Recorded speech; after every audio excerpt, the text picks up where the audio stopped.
did you know goldenrod makes an excellent tea?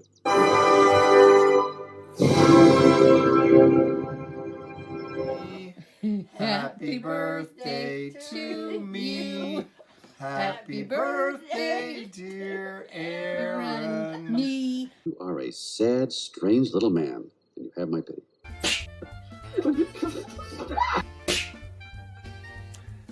Hey everybody, welcome back to Tomic's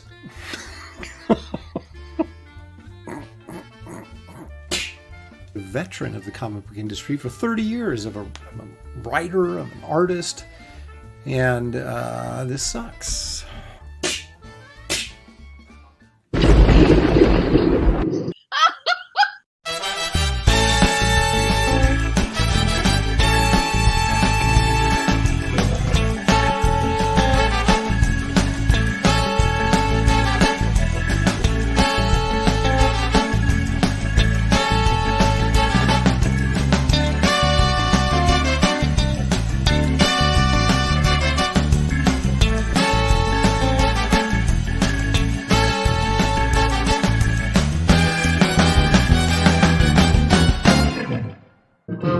Tonight's episode, Poisoned Pigeon. Don't start! We haven't left yet!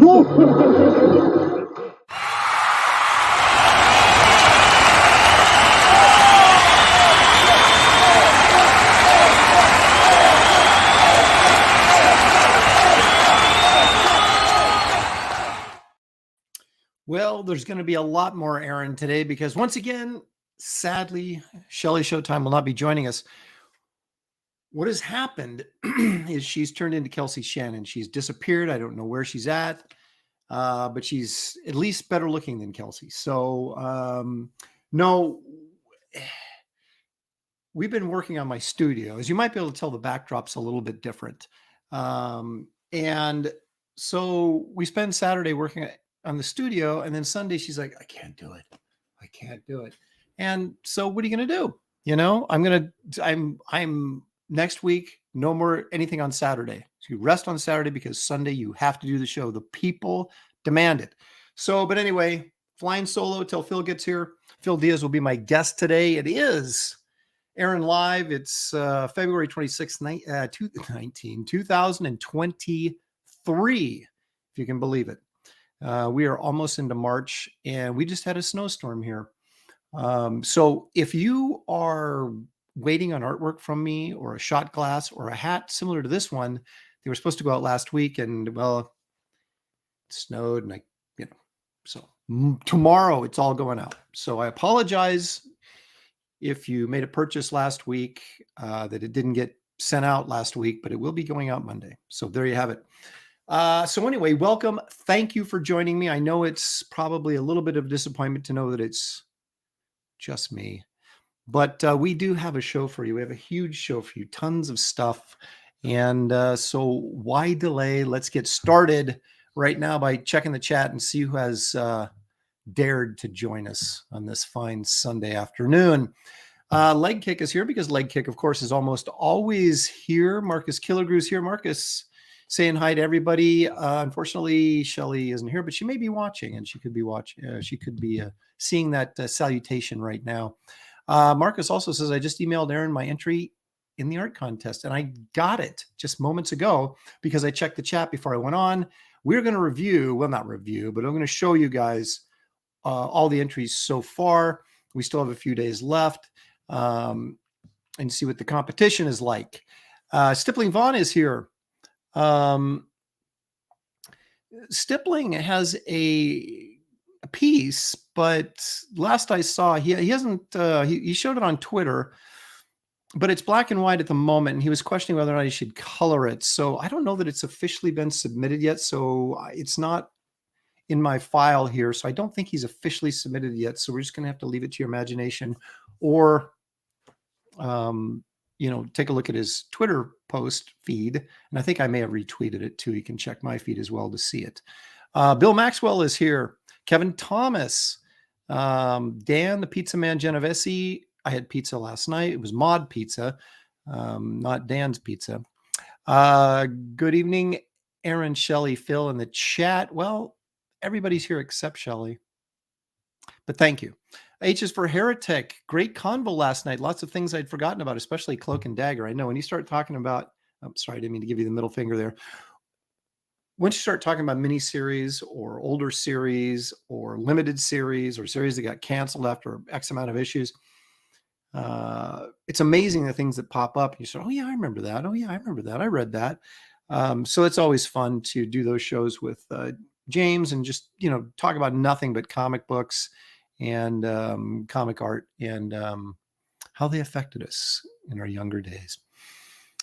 Geek Avenger is here. Shane is streaming right now. I'm abandoning him out of Aaron's loyalty. Thank you, Geek. Why is Shane now? Why is everybody always streaming over the top of me? I have had this time slot for 2 years, and now suddenly everybody wants to do a show on Sunday afternoon right when I'm doing mine. But gosh darn it, I was here first, just like the which I say the indigenous peoples, and I'm going to stay right here, even if I get destroyed in the ratings. So thank you for your loyalty, Geek. I appreciate it. Aaron needs to make channel subscriptions. You can subscribe to my channel and have channel perks. Yeah, I don't really even understand what that means. I do have to do something about that though. Let's see. A lot of Geek Avenger there in a row. Randy Howell's here all the way from Canada. Thank you, Randy, for joining us. Yep, Randy's also saying, okay, it's Aaron versus Shane Davis. Who will wear the crown? Well, Shane's got a larger channel than I do, but for the variety show of YouTube channels, you can't beat this one. So if you're looking for variety, if you're looking for something maybe you haven't seen before, or maybe something you will never actually see, like, for example, Bigfoot, we've got it here. Sequential Treasures says, so, okay, I'll ask Aaron. The question of all of us want to know, is PHIL DIAZ going to pose for another trading card drawing for this live stream? No, but he will be telling us about his campaign. Yeah, let's see here. So many... let's see what it says here. There we go. Dan says, okay, time to mute Shane's stream. That's right. Teach him a lesson. JG Martinez is here. Thank you, JG, for showing up and joining us. Brian Suddenly Old is here. Randy Howell's demanding that I save the puppets. Metal Movies Brewski is here. Neon Todd Studio is here. Citizen Ronan is here. Squeaky is here. Voyager 47, Hale Lopez and Phil. Unhinged is here. My goodness. Paul Taylor, our resident biologist, is here. Yeah, let's see what else we got here. Admiral Wackass is here. Did I say unhinged? Well, if I didn't, he's here. And he has got a good question. Did Kelsey abduct Shelley? It is possible. It is possible because we don't know where Kelsey Shannon is either. Creative Faye wants to say, she says, I see what happened to the crocodile in the photo. The background is looking real nice, Aaron. We're almost there. This tabletop thing back here, this marble looking table, it's going to be gone. And those white file cabinet things, gone. So you get a straight shot right back to the bookshelves and the toy little, what do you call those things? Not a toy shelf, but a, with the glass doors back there, one of those things. Yeah, there'll be more art up on the wall. We had to take art on the wall there, back there. We had to take a bunch of stuff down to move the bookshelves over and just crazy stuff. So everything is flipped. What you see behind me used to be where my computer desk was. Now it's over on the other side of the room and we're shooting this way. It seems to be working. It's more efficient. Everything is where it's supposed to be right now. It's just not everything is in terms of furniture, everything is where it's supposed to be, but we have not completely sifted through all the junk. So not everything's put away. So there's junk over here, there's junk over there, but what you see is not too bad. And like I said, that tabletop is going to be gone and clearing out some more room. So look at that. I went through the fan art. Holy smokes. Yeah, there's some good stuff in there. And we're going to take a look at it real quickly here in a few minutes. What's with the alligator head in the back? I've had a fear of alligators ever since watching a Disney movie about an alligator protecting a bell a kid's father made when I was a little kid. That I picked up at in New Orleans. I was at a show. The guy used to, or I should say the guy, well, I don't even know if they still do. They still do the Mid-Ohio Con? I don't know. This guy used to do, the guy that did the Mid-Ohio Con was trying to expand out into New Orleans and was like, sure. Terrible show. Nobody showed up. Adam West was there. Me, Shelley, Paul Ryan, Linda Ryan, we were there, and we ate really well. And there was this, well, there was many gift shops, but there was one I walked into, and they had an alligator head like that. And they had one that was probably about 6 inches bigger. The problem was that one was $150. I was like, done, sold. The bigger one, which I really wanted, they wanted $600 for it. I went, wait a minute, how do you go from 150 and then 6 inches longer is now $600? So I was outraged, completely outraged. So I had to settle for that one, which is still pretty good sized. It, you know, if you're standing next to it, it's about this big. So anyway, that's where that came from. I've had it for over 20 years. So I would imagine an alligator head that size would probably be more than $150 now, but there you go. Creative Face says Kelsey pulled a King Kong and carried Shelley away. It's very, very possible. John Porton says, with the discovery and acknowledgement of Bigfoot at hand, it's necessary for Kelsey to hide deep in the woods like a skunk ape. Really is kind of more what we're talking about there, I think.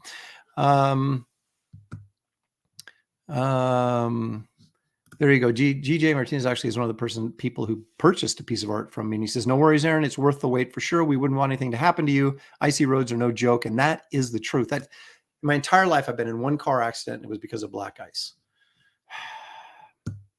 Mars, my perfect driving record. Okay. Let's see here. Admiral, everybody's saying hi to everybody. That's great because I think it's important that we have camaraderie here.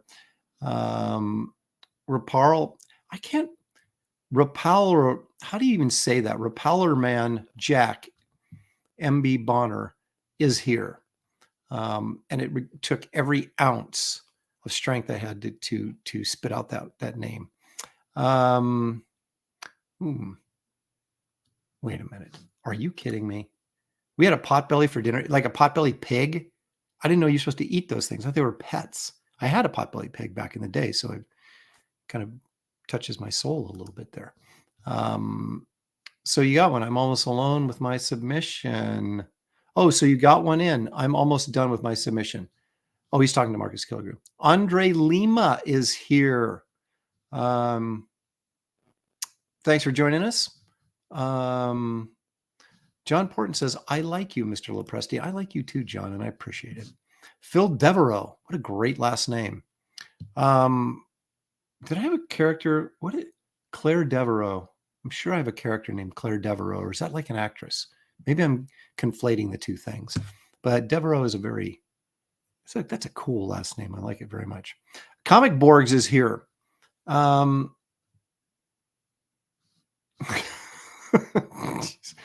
going to read that. Eric Winberg for $2. Thank you, Eric. Appreciate that. He's got his little animated Kirk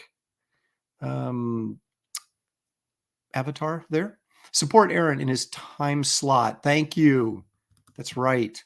Bretsky the Great is here. He's also waiting on artwork. So I apologize. It's going out tomorrow. Have no fear.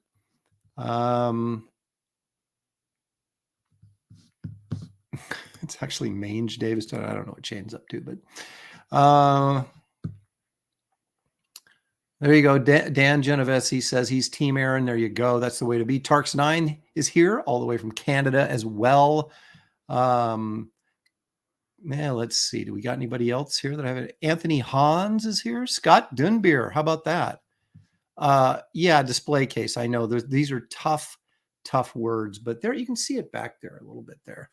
You can't really see. It's full of dinosaur toys, but it's kind of dark. I need like a little light inside there, but yeah, that's what it is. A display case. The Gordox Pub is here. Ronan is here. Let's see. Neon Todd Studio of Not Finding Kelsey, a documentary by CG. I think we may be onto something there. Hopefully he'll return soon and replace his open spot on the Graybeard Studio, which happens at 1 o'clock every Wednesday Pacific time. It's the best draw stream on the internet, so you don't want to miss that. There you go. Kevin Thomas says, my dinner with Kelsey is a fascinating look into the life of the swamp man, although it comes off a bit pretentious. Of course, he's referencing My Dinner with Andre, which was a film about two guys having dinner, but it was actually pretty good. Let's see here. So I roll along here. Phil Devereaux says, fancy. Of course, he's referring to his name. It's very fancy. Hang on here. GJ Martinez is going to explain this to me. Potbelly is a sandwich shop. I recommend the Italian or the Wreck sandwich. It's only here in Texas. Well, next time I'm in Texas, I will look for this, the Potbelly. Okay. What is... hang on a second now. There it is.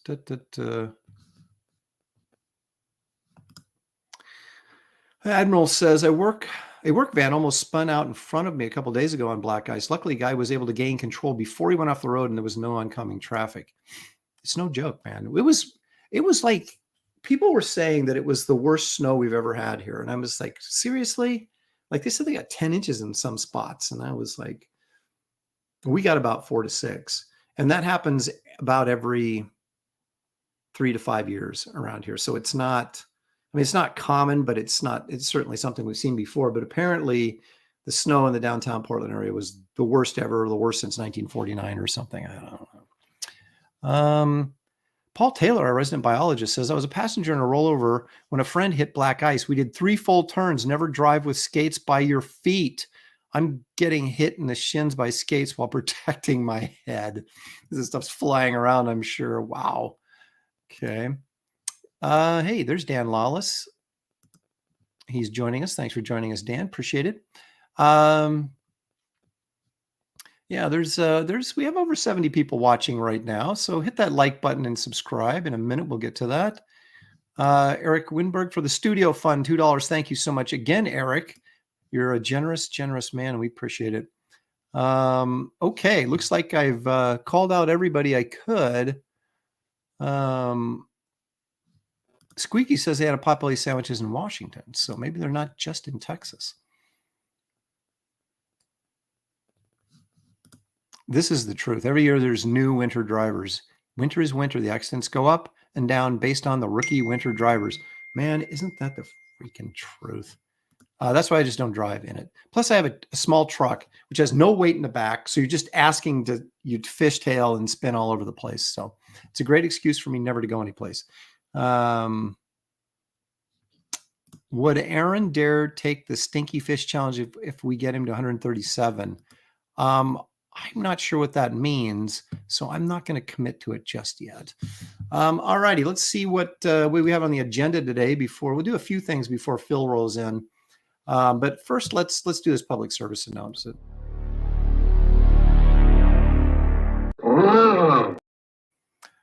I would be so appreciative if you guys would hit the like and subscribe button. If you haven't subscribed already, if you have, stay subscribed. If you haven't, subscribe. And hit the like button because it seems like the best thing to do. It seems like the right thing to do and a tasty way to do it, just like oatmeal. So I would appreciate it. Helps the channel grow. The more subscribers I have, the better I feel about myself, which then motivates me to do more videos. So it's all this kind of trickle down Reaganomics thing. So help a brother out if you can. Right now, let's see what's on the menu. Let's all go to the lobby. Let's all go to the lobby. Let's all go to the lobby to get ourselves a treat. Now, as you know, I've been kind of on that protein diet thing that everybody's doing. I lost about 12 pounds. Not that I was, had a serious weight problem, but I was getting a little bit more of a gut that kind of said, man, the older I get, the more I look like my dad.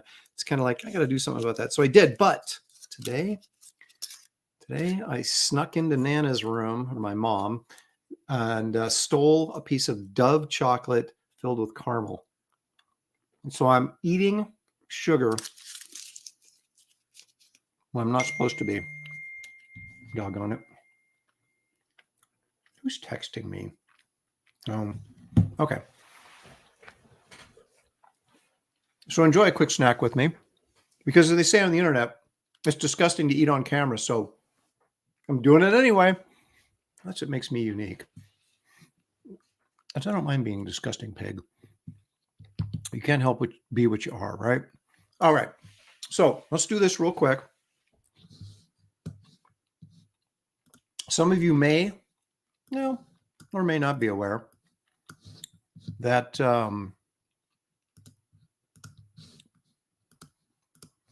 as I share the screen here, that I have this campaign called Wraith of God Blood Hunters.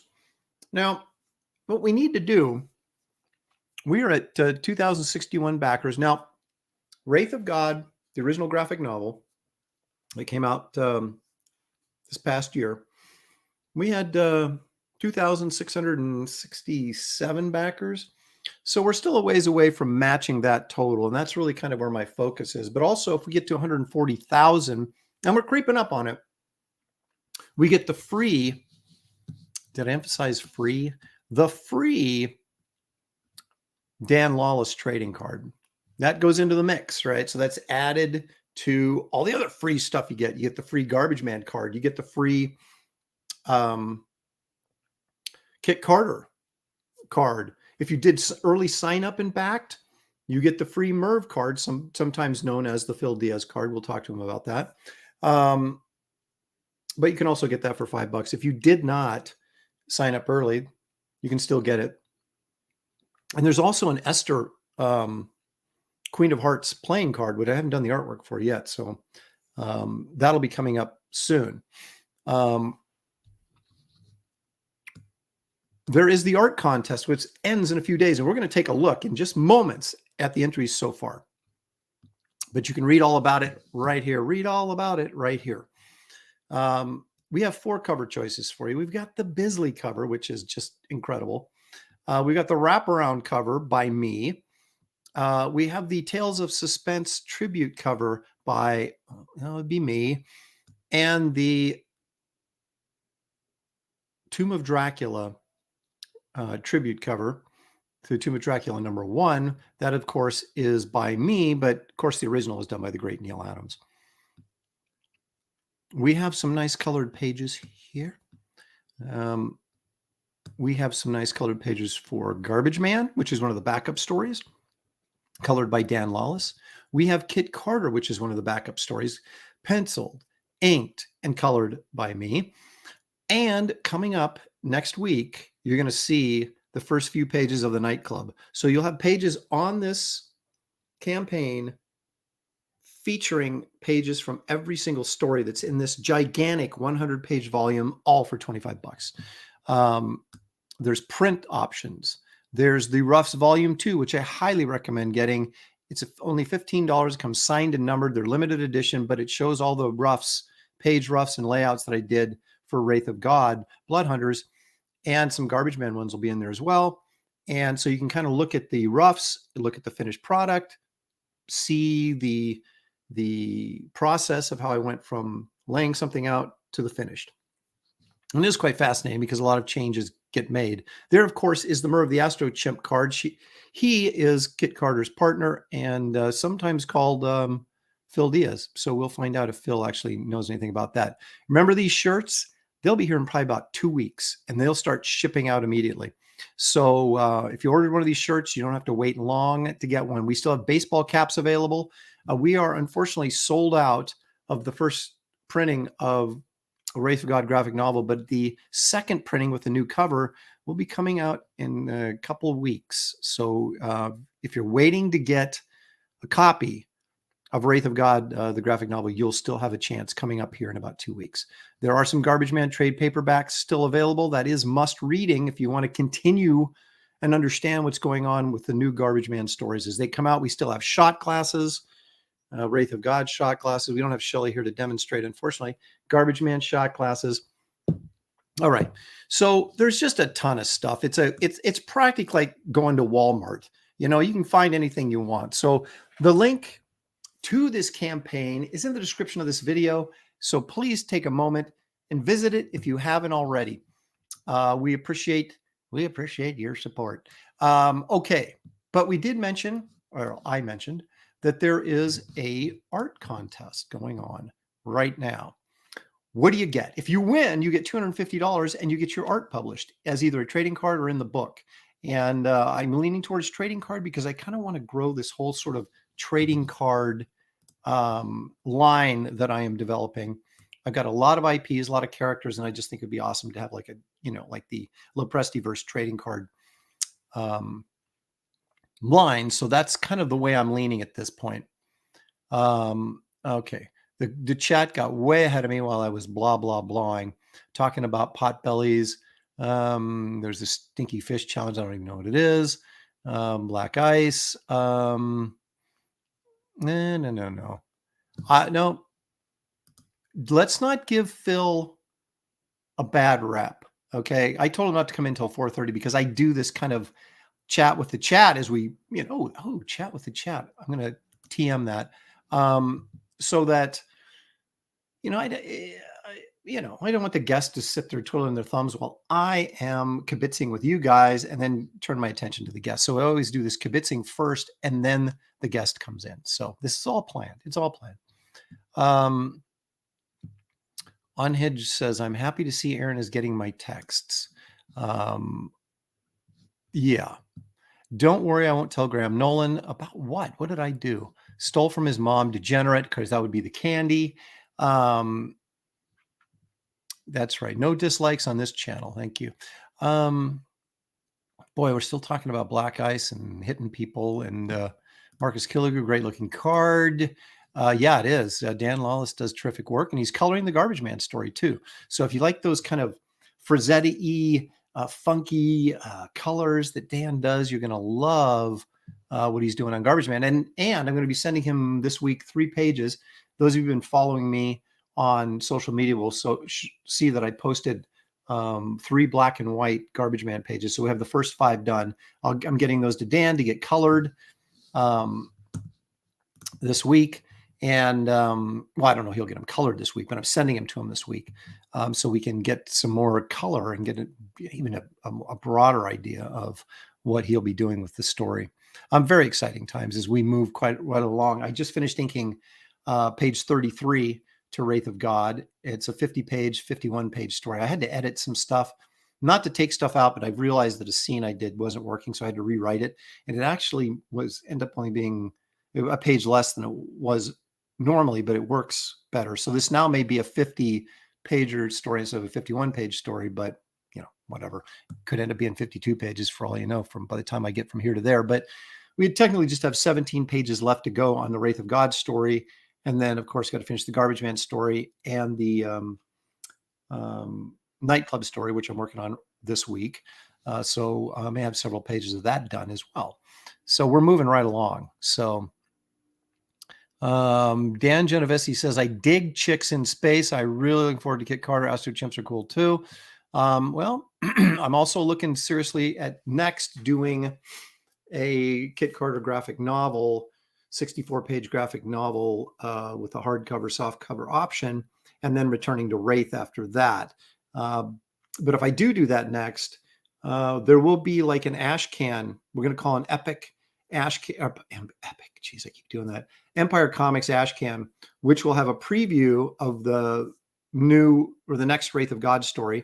And it'll have some previews of some other IPs that we haven't seen yet that you'll get a chance to see for the first time. So that'll be part of the campaign because I don't want to move forward with a different IP, even if it's just for a one-shot, which this would be with Kit Carter, without stirring the Wraith of God pot and reminding you guys it's coming soon. So anyway, that's kind of what's going through my mind. We'll see how that develops in the coming months. Christian Zaffo says, I have my second chance campaign on Crowdfunder, and it has the prints with my characters and the professionals characters. Check it out, kind sir. Okay. Crowdfunder. Okay. I will do that. Daniel Russell says, not used to 4-time change. Sorry for my tardiness. That's okay. Well, I tried to go earlier as to avoid conflicts with other people streaming over the top of me, but they're just coming after me. Everybody's coming after me. They're trying to knock the king off the hill, but I will not be swayed. I will not be knocked out of my fortress of solitude. Metal Movies and Brewski says, I'm intrigued to learn about Garbage Man. I'm glad I added the trade paperback epicness. Thank you. I'm glad you did too. And I don't think you'll be disappointed. Citizen Ronan says, Lopresti Mart. That's exactly what it is. And I'm old enough that I can work the door too and open the door and greet people. So, JG Marcinez says, I still have a few more covers to back. I'm happy that I made my first contribution a week ago or so. Thank you, GJ. I appreciate it very much. Comic Legend says, it's time Dan Lawless crowdfunded his own book. Indeed. He's talking about things. He's talking. Okay, here we go. Ladies and gentlemen, put your hands together for a guy that's a CG legend already, a young man, but an accomplished young man. He's going to talk to us about his latest project. Put your hands together for Mr. PHIL DIAZ. There he is. Hey, Phil.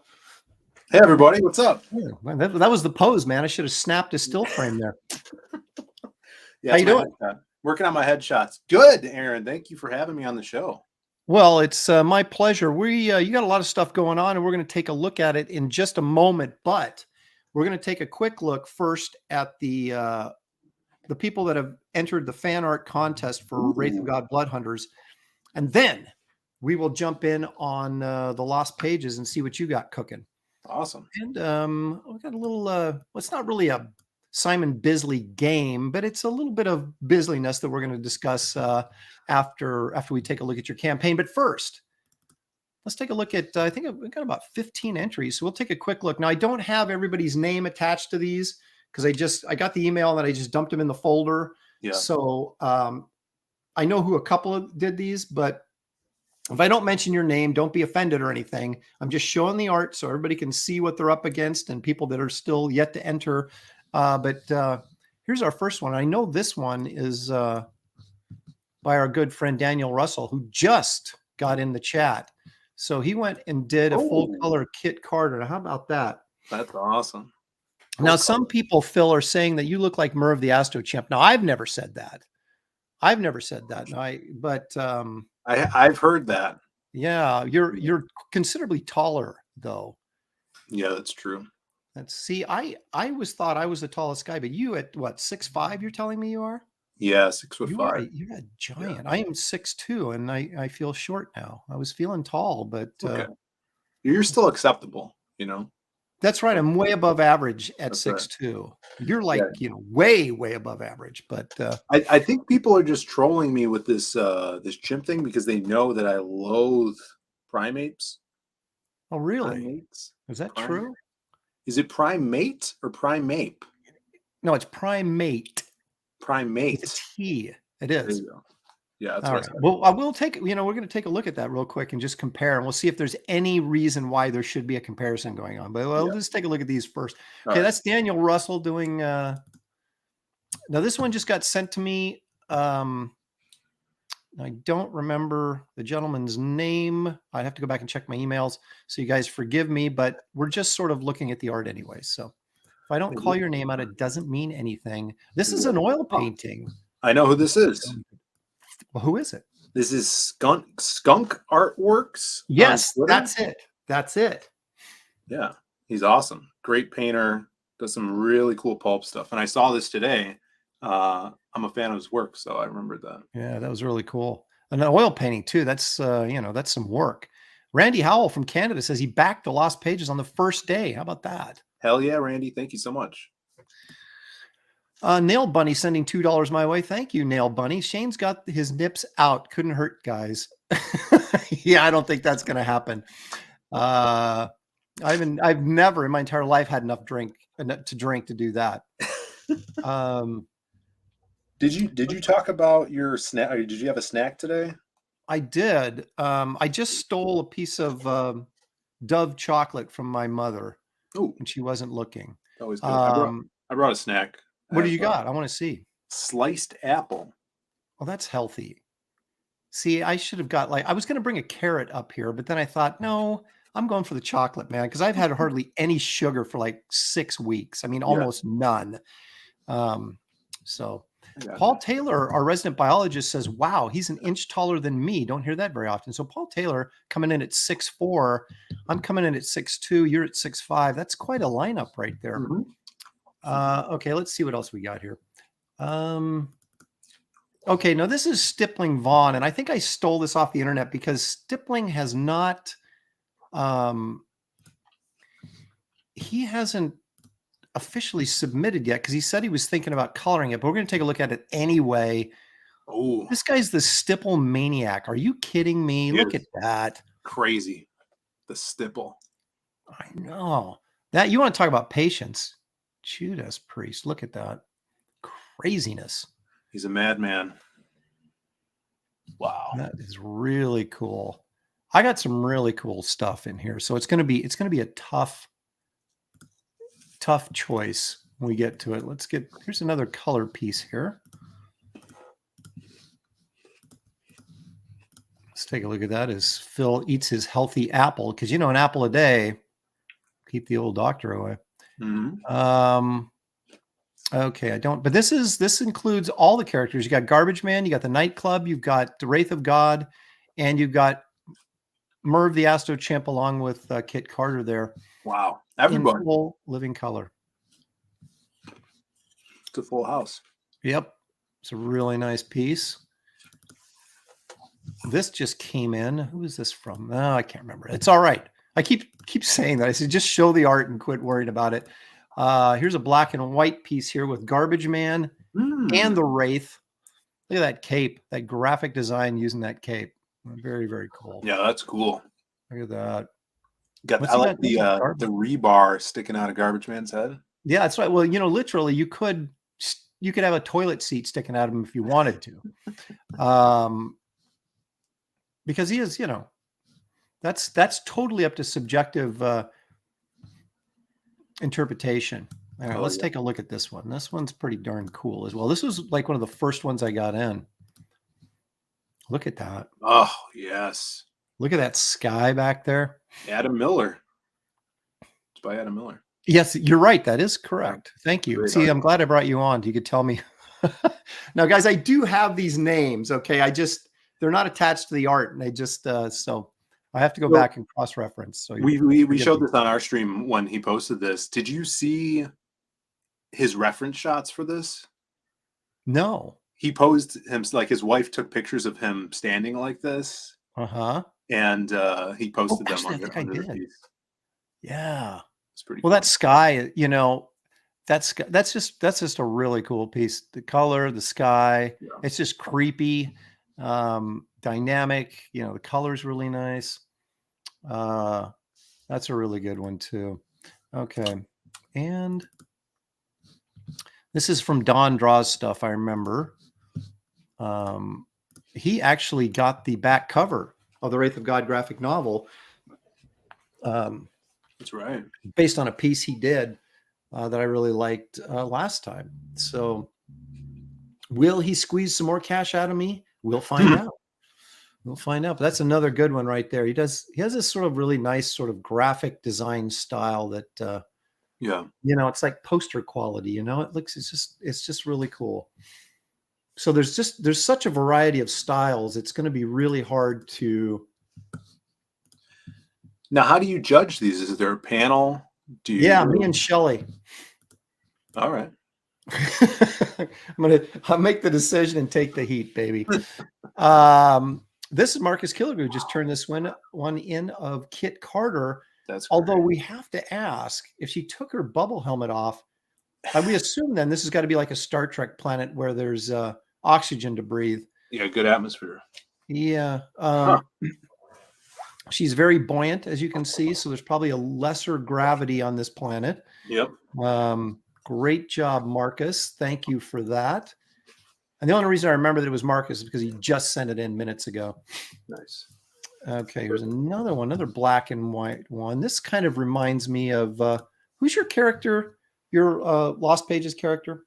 The Silhouette. Yeah, doesn't that kind of strike you? I don't know why it does. this picture for some reason, just maybe the pose or something. Maybe the eyes too. Yeah, the eyes a little Sharp bit bigger. Yeah, Um, awesome. Yeah, that is great. Rest in peace. He's got the tombstone back there. Nice little Yeah. details. Another really cool piece. All right. Yeah, we're mixing up black and white with color here. There's no this is by Squeaky in the chat. Squeaky. I felt bad because I posted a bunch of ones when they came in, and I forgot to post hers. Ooh. But then I posted her as a single picture, so she got like kind of like a little bit more spotlight on her because I forgot her the first time around. But that is our own Squeaky. So she did a nice job. Love the colors back there. Yeah, the colors, and then the muzzle flare too. Yeah, on the cape. The cape, yeah. Yeah, very nice, Squeaky. Okay, let's see what else we got here. Now this is staying true to the maybe the gritty spaghetti western Sergio Leone. Maybe a little the bullets through the face. Look at that. Brutal. Is it cool? Yeah. And he's feathering the hammer on that revolver.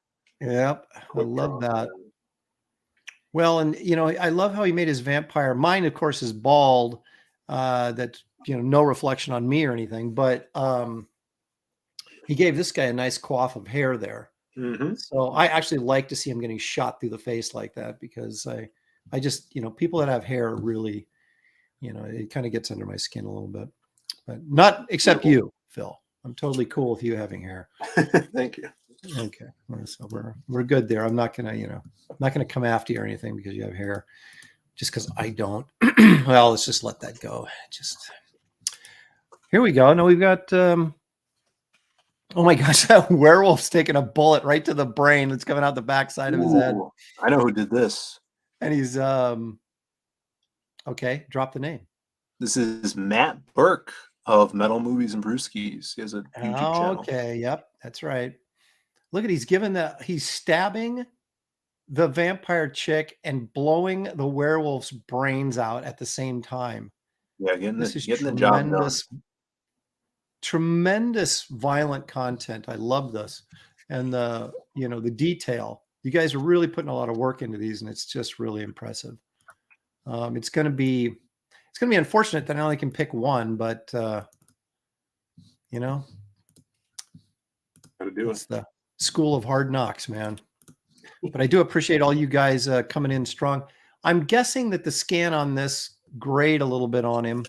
But I do dig this sort of EC Comics cover vibe, as you've got Wraith of God wrestling with Garbage Man. It looks like coming out of the ground there. You got the featuring Kit Carter and Merv the Astro Chimp on the side. The werewolf up there baying at the moon. Wraith of Garbage. See, they don't charge any money for it, Phil, because it's priceless. It's a priceless comic. I like this one. This one's really cool. Yeah, look at look, he even featured me. Is that you? I guess it is.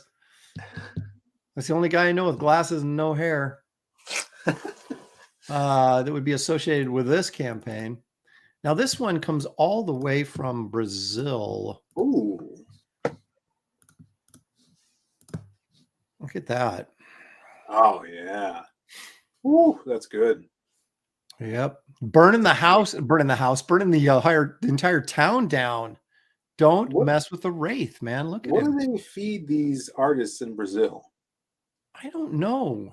It's like they're all, well, you remember like in the 70s, well, you weren't born yet, but I'm, you know, you being sort of a comic historian, you know, there was the Filipino invasion in the 70s with Nestor Redondo and Rudy Nebres and Alcala and all those guys. Right.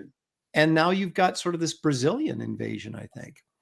So a lot of good art coming out of there, South America. So look at that.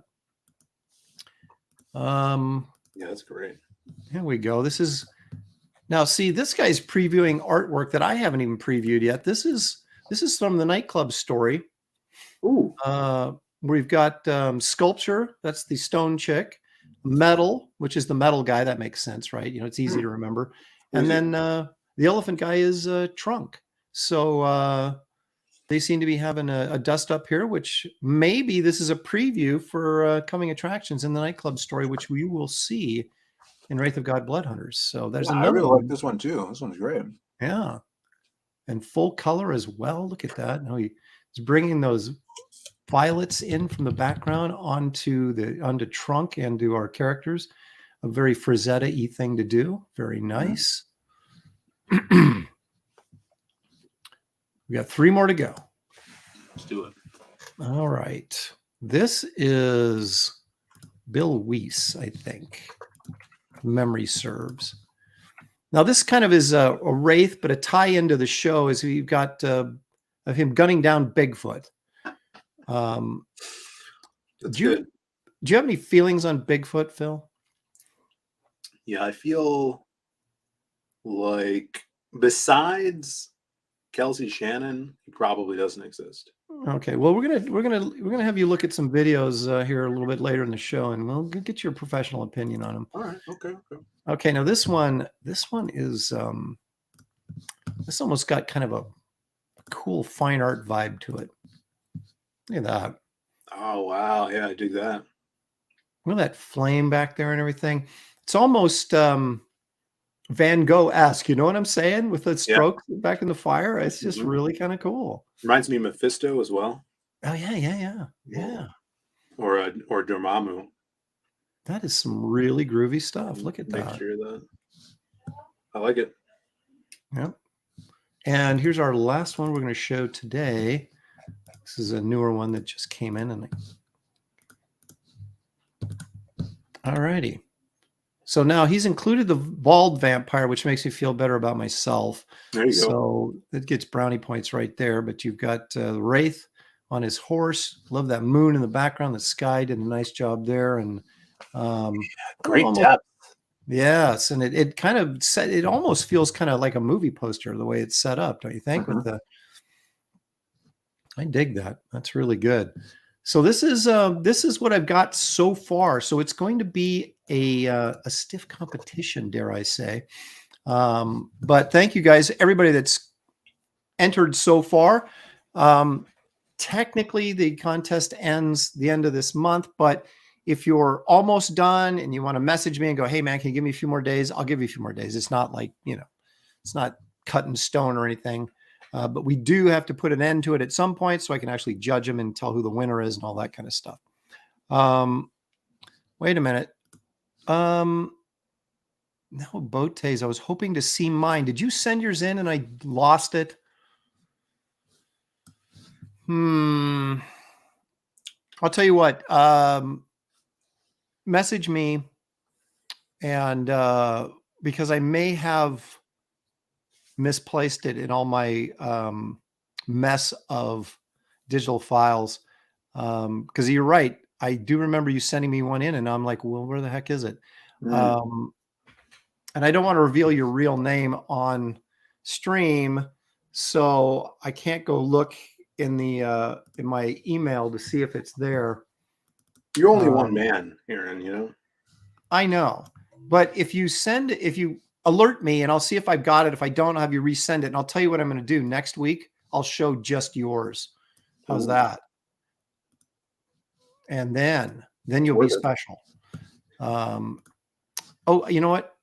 Daniel Russell put in a second entry that just came in. Let's take a look at that real quick. He did say, he said, check your email. Yeah, but is it under that name though? Oh, I don't know. I'm talking about Daniel Russell. So. Yeah. There it is. Ooh, wow. What? Look at that. Whoa. That's intense. Yeah, that's sick. Yeah, man, that just came in. That's really cool. Jeez. Am I going to have to do like I may have to eventually take all this art and just do like a trading card set of like the fan art. Because there's some really good pieces in here. Look at that, the train in the background too. Yeah, look at that. And these are these like zombies or vampire zombies? Guys. These guys remind me of those bad guy mercenaries from The Fifth Element. They got the same ears, kind of. Yeah. Man, I haven't seen that movie in a while. Great movie. Very, very cool piece, Daniel. Thank you so much for that. And Nabotes, message me and we'll find it. And I will show yours next week. And so don't sweat it. We'll dig it out of the digital file someplace. And I'm sorry that I have temporarily misplaced it, but I will dig it up. Okay, so that's all the entries except for one, apparently. And anyway, okay. As I'm clicking through all this stuff. Okay, so Phil, let me. Sadly, you informed me that your campaign already has been shadow banned, just like mine and several other people.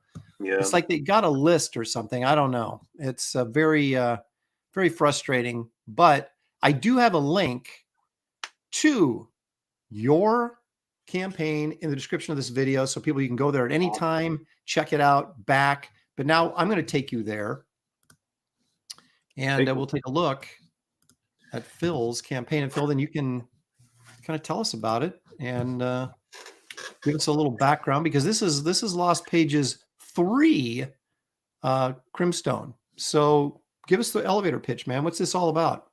So if you guys know nothing about the Lost Pages, it is about a hobo who wanders the city of Chicago with a mythical book of lost stories from his world that are lost to time, and he tells them to different people, kind of like a crypt keeper type character, and introduces you to these characters that will one day come together to basically save the world. And the previous book was focusing on the Silhouette, who was introduced in the first book, and now this one focuses on Crimstone. This story is about Jasmine Stone, who is that buff biker babe character who grew up with an imaginary friend, and as she forgot about him, he was fighting all of her inner demons in her head, and he turned into this monstrous hulking badass that's always ready to get into a scrap.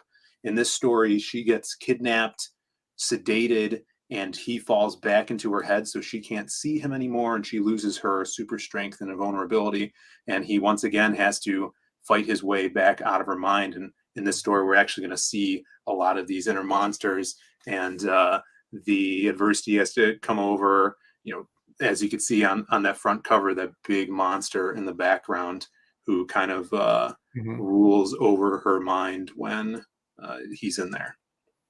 So let's take a look at the video, should we? Yeah, for sure. And oh, you guys, I just saw something in the chat. Creative Faye goes, you didn't show mine either. I just went back to look at my folder, and there's 2 pieces I didn't show. So maybe the 2 that were missing. So after we get through going through this campaign with Phil, we'll go revisit those real quick and make sure everybody's gets shown. But now let's take a look at this, the trailer.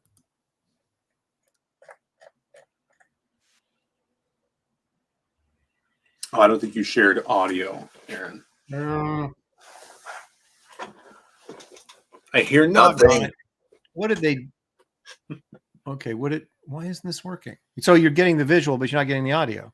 Yeah. I think probably when you shared the StreamYard, you shared in StreamYard, you didn't click the share audio. This has never happened to me before. Okay, now I'm being a boomer. Where do I have to go to fix this? So just close on StreamYard's close the screen share. So stop sharing screen. Okay. There you go. Yeah. And then go to present and then share screen.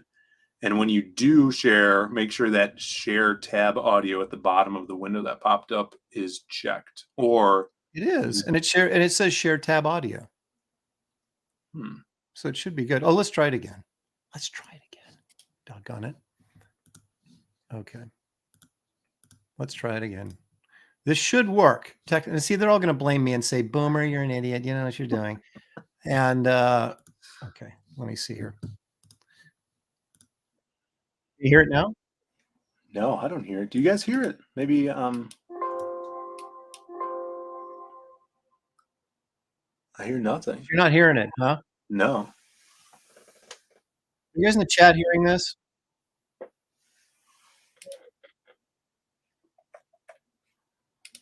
hear nothing. You want me to share it?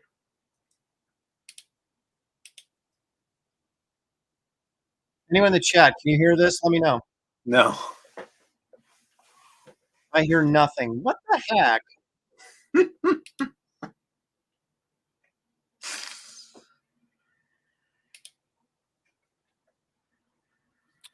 Well, show's over. Sorry, folks. You want me to try it here? See if it What the heck is going on here?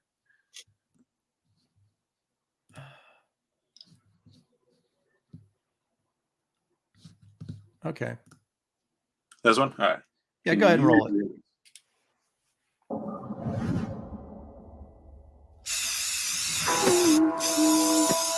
I remember childhood without any friends. Just me and my imagination. So I made up my own friend.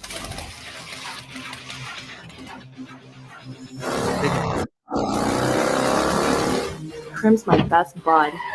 I don't know what I'd do without him. But there's some things we should keep locked away. Not the imaginary friends, but the imaginary fiends. Oh.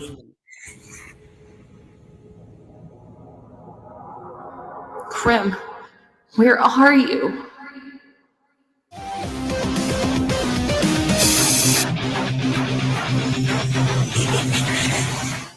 All right. Cool. Okay. Now we'll go back to your campaign and look at that. That's a very cool video. I like how you got the animation working in there and all that kind of stuff. Make Yeah. the rest of us, make the rest of us look bad. That's what you're doing. Yeah. With our, that was super fun to put together. And shout outs to Shant and Jetty for doing that super cut of it.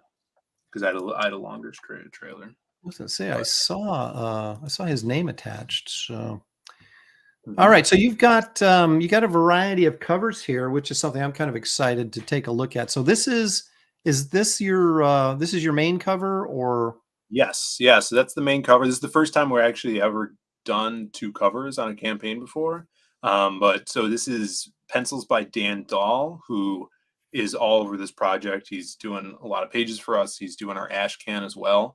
And Shelby Robertson inked it for us, killed it. And I think it just, sums up, the Lost Pages perfectly. We wanted something that had all of the characters that are shown in this book on the cover.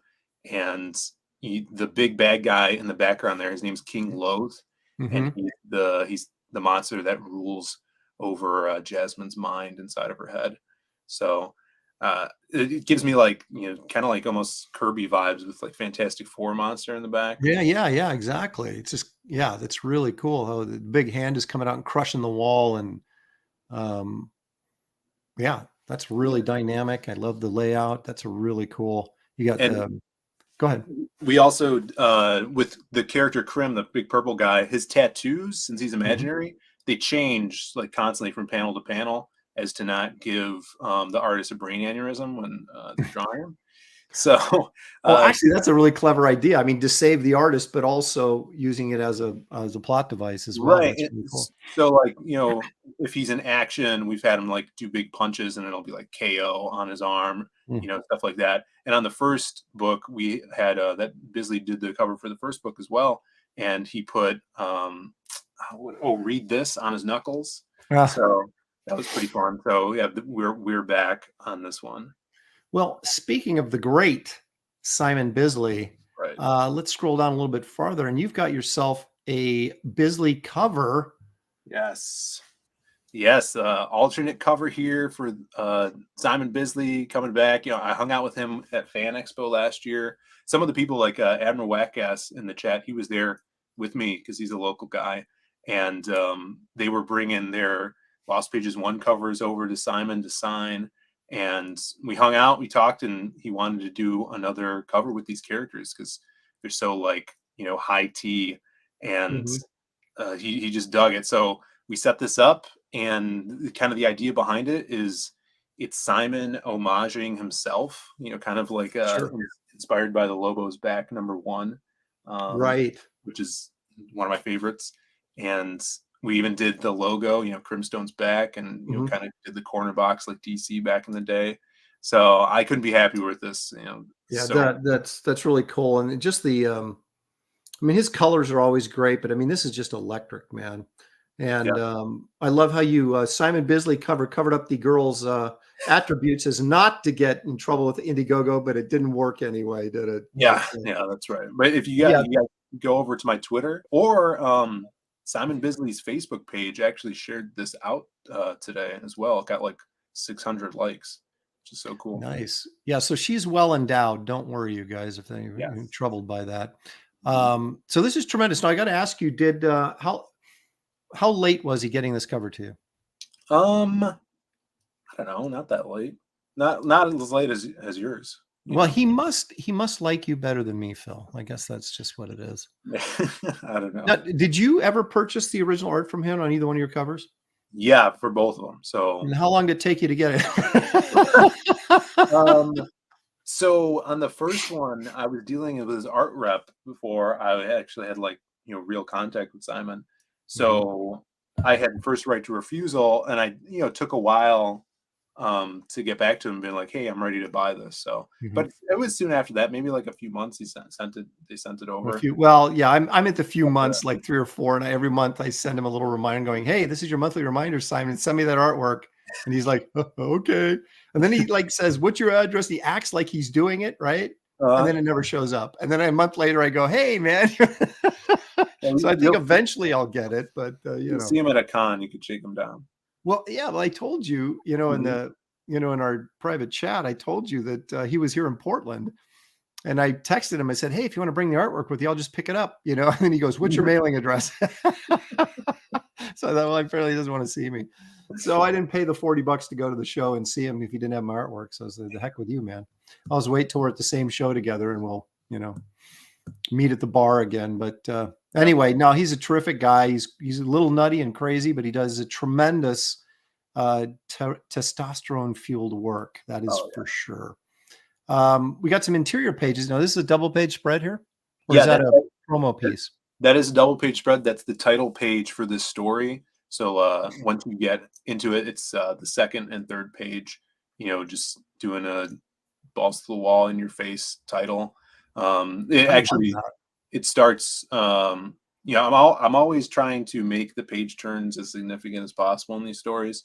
So the first page is kind of a montage of Jazz there spray painting on the wall, like we saw in the trailer. And then you turn it and you see this like mural that she did of Krim. And she's overhearing a, police radio chatter from a motorcycle, and she goes, rides into action. Well, that's a really cool concept. I love that. And the artwork's great. We saw this in the trailer, some of this in the trailer. Yeah, for sure. That's totally high octane. Oh, I love that. Look at that. Yeah, it was so fun. When I was putting together the page and just kind of like conceptualizing it, because I knew I needed like, 3 pages that are going to jump off the campaign into your face. And so I had the script done already. I signed on Ricardo, who's doing the interior work. And I'm like, I want you to do, page 2 and 3 spread. I think the one in the van is page 6. And then this is page 22, the reveal of Wastoid, the new Wastoid. That's great. Then we got some so this part of the story is the prologue. It takes place right after the last book, where we had the Silhouette who was injured from that story. He gets confronted by this new character, Matt Black, who she's kind of like our young, almost equate her to like Kitty Pryde, where she's trying to learn her powers, and he actually comes to see Silhouette to learn more about herself, and they get into a scuffle. Do you have is this all one big story, or is there multiple stories in here? So it's all in the same book, but this leads into the Crimstone story. So if the last 2 pages of the previous book are this art and this kind of storyline where they meet, and then it's a cliffhanger. So I always like to have my books to be self-contained, but also have a through line to the next one. Sure. Point. Yeah. So yeah, this is 10 pages of the prologue, and then the chick here, Matt, she'll she, leaves this situation and runs into the hobo. And then that's when the hobo tells the story of Crimstone, which is like 64 pages. Gotcha. All right. So you have a variety of tiers or perks. Yeah. I'm guessing the monster pack here is the big one, right? So you're getting just about everything in here. Yeah, I wanted to highlight this one. It's basically, like you said, everything. It's both covers, ash cans, the figure, which we'll see, shirt, and then our collected edition of the book as well. Sweet, you got shirts. Okay, now what the heck? All right, so you're doing a figure, huh?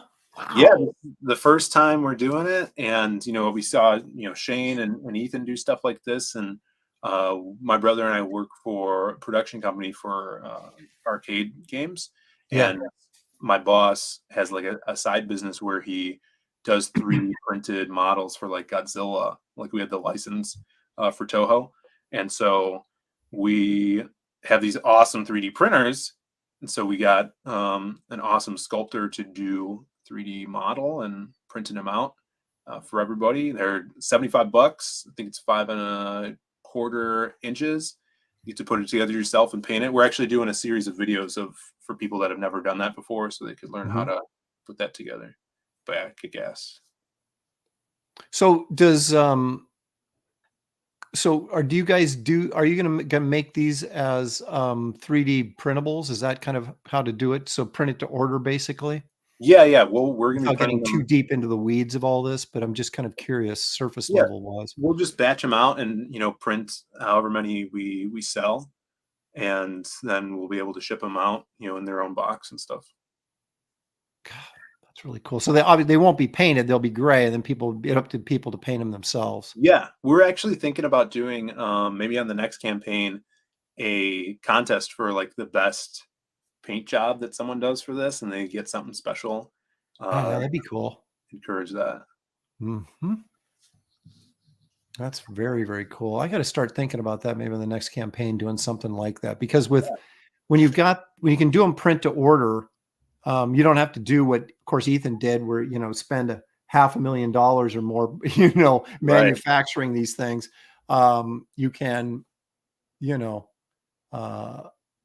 even if it's just a small amount of people buy them, it's pretty easy to get them printed out. And it takes like 5 hours to print one. Well, that's really cool, man. All right, so these are the ash cans.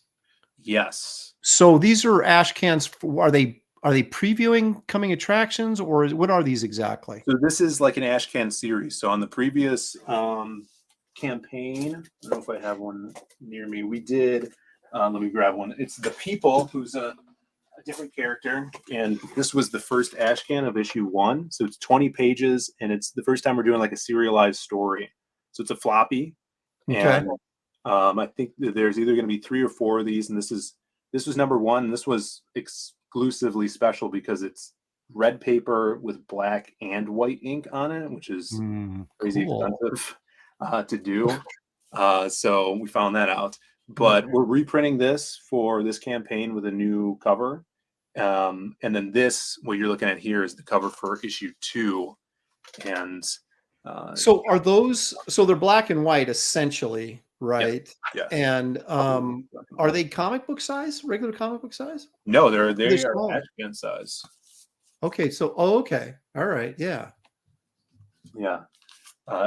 Really inspired by Pitt had some ash cans back in the day with just totally red covers. And so that's the reprint cover for issue 1. So if you guys haven't read it, we actually did a couple cons last year, and we had just readers that knew us and were like, oh, we backed the Lost Pages. I really like this book, but I need more of the People. That was so good. So it's really cool to get that feedback. And we're continuing the series. And as this goes, what we want to do is when we're done, do a collection of it, get it colored, and have it full size, like a trade paper. Right. That's a great idea, Phil. It really is. I love it. And there's a interior there from the first book.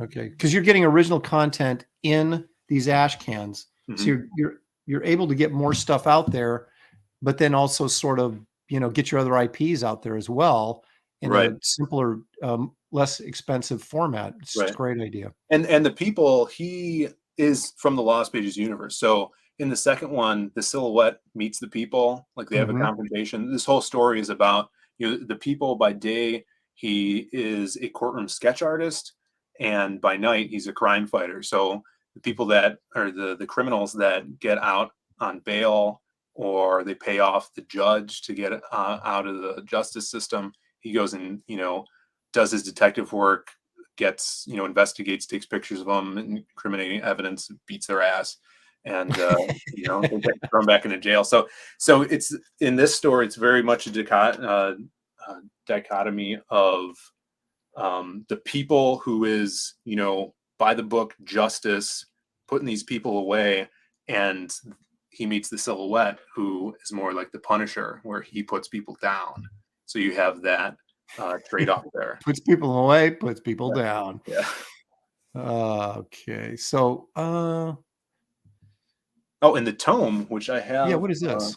So this is all of our previous content in one book. We're doing a collection for the first time. It's like a trade. It's basically a trade paperback for the Lost Pages. Yeah, but it's 212 pages, and we have a proof copy of it right here. It's manga sized, so it's smaller, and it's in grayscale. So you have a new cover, and it's all of the Lost Pages 1, Lost Pages 2, and then this supplemental book we did a couple years ago called Myths of the Lost Pages, which introduces characters like the People and Matt Black. So if you guys never read any of this universe before, grab this, because this is only $20 and you can add it on to anything. It's all of the previous content. You can read it in one-stop shop. If you'd rather have the colored stuff, we have those in the add-on section as well. So like the bigger original printings of it. Excellent. So what do we got here? This is from the book, obviously. Yeah. So it's just like, if you guys never read any of my writing before, it's good examples of some of the stuff in the tome. Okay. Some cool pages. Yeah. I remember seeing some of this before. Right. Yeah. Oh, look at that. Jeez. Yeah. Some That's crazy. It's awesome. And we got some T-shirt here, or one T-shirt anyway. This is your What'd you call him? Not what was he? What did you call? What's this character's name? Wastoid. Wastoid. That's right. Yeah, Wastoid versus Crim here on the T-shirt. Awesome concept that my brother thought of, and we had Alan Alonso, who does a lot of work for us, just killed the design. So you have the choice between black or purple background, and we're going to be screen printing these ourselves. So it's just going to be the two colors on that. And I hope people pick it up, because it would be so cool to see this like at conventions or even a picture online. It's like a rock and roll, metal T-shirt or something. That's really, really cool. Yeah, I can't wait to make those. Okay, and then you got your back catalog, Moth Supplies last, and stretch goals. Okay, what do you got for stretch goals? So we have two announced right now. So the first one is a backer goal, which we've done on our campaigns in the past, like when we reach. So this one's when we reach 200 backers, we're revealing the back cover for the Bisley book, and Shelby Robertson did it's insane. Like he sent me, he did the colors on it as well. That's just a little snippet of it right there in the background, but it is freaking awesome. So just doing like a fun little reveal for the back cover. And then this is the big one, 20K, or doing our first trading card. And in the past we did a trading card, which we're calling the Lost Pages Animated Series cards. And it's done by amazing artist named Rick Sellis. And it's in kind of like that Bruce Timm, obviously. Yeah. That's a great idea. Again, that's another really good concept, Phil. I like that a lot. Thanks. And then he did this one for the previous book. It's the Silhouette. So if you backed the Lost Pages 2, you have the Silhouette animated series card. And so I've basically just been commissioning this guy for all of our characters. So when we get to the campaign that focuses on those characters, you'll get one of these cards as well. Cool. Wow. This is a tremendous project, and I would encourage everybody to back this at some level. There's just, it's like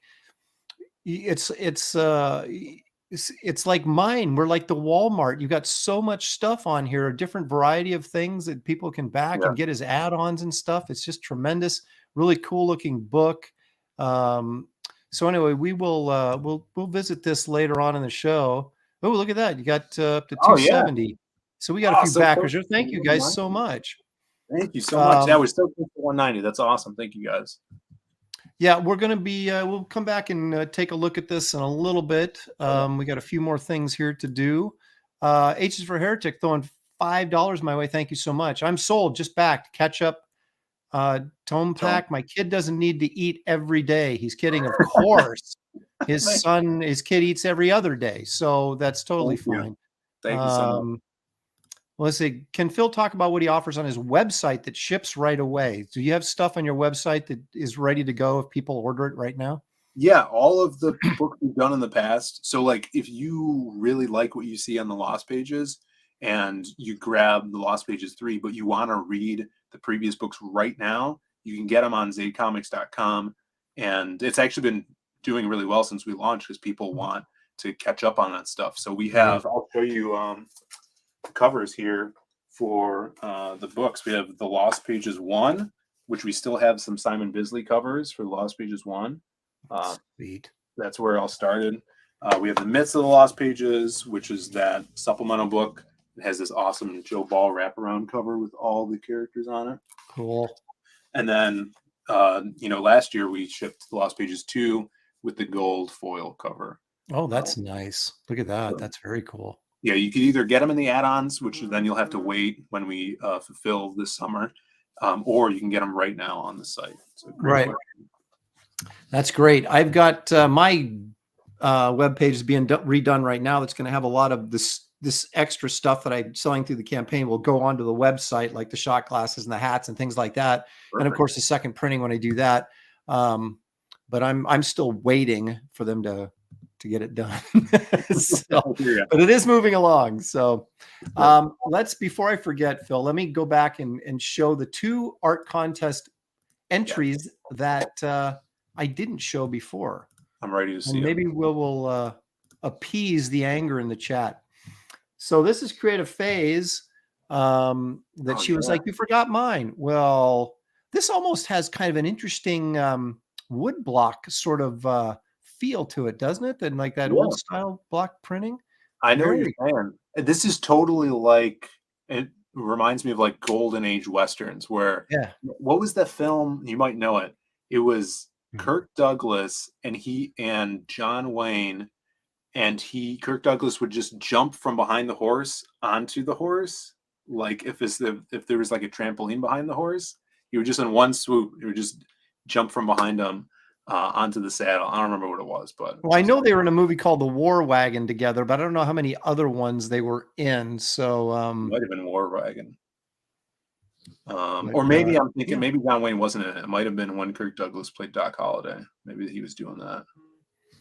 Well, that's cool. You got the Wraith jumping out the top window through, not over, but through, it looks like, the railing up there because nothing can stand in his way, and onto his horse who's going, gosh, I hope he's not as heavy as he looks. And you got Esther in the background with her little mini shotgun back there. Yeah. Again, another tremendous piece. Great use of lighting in this to create atmosphere. Really dig that. So there you go, Creative Faye. I hope you didn't leave early in anger at me. Okay, here's the other one I forgot to share, and this may be our other guys that where is he? Nebhotes. Is this yours? Damn, that's awesome. Look at all those shells getting jacked out of that barrel, man. Dude, that's so cool. You never see kind of like breech load revolvers in comics. It's always, the classic side cylinders. Well, he had sent me a message saying, I changed the gun. I hope you don't mind. I said, hey, man, whatever. Yeah, that's cool. I love that color in the background too. That just kind of, it's like electric. It's almost like a black light poster, right? You got this, real heavy, dark figure in the foreground. And it really sort of the eyes and the gun shells, or the gold against that black. And then you've got that kind of electric background back there. Yeah, it's so cool. Creative Face says you still didn't show the one with the coffin. Did I forget another one? Coffin. man, everybody's making such demands on me, and I just am cracking under the pressure. Well, they do so much art, fan art. I think we're definitely gonna do a fan art contest. I might announce it tomorrow in my update. I'm looking through here real quick just to make sure I didn't. The one with the coffin. Well, okay, at least I got one of them. Can't be too mad at me. You may have to send me. I vaguely remember which one she's talking about, but I can't. I don't see it here, which means it still may be sitting in my mailbox.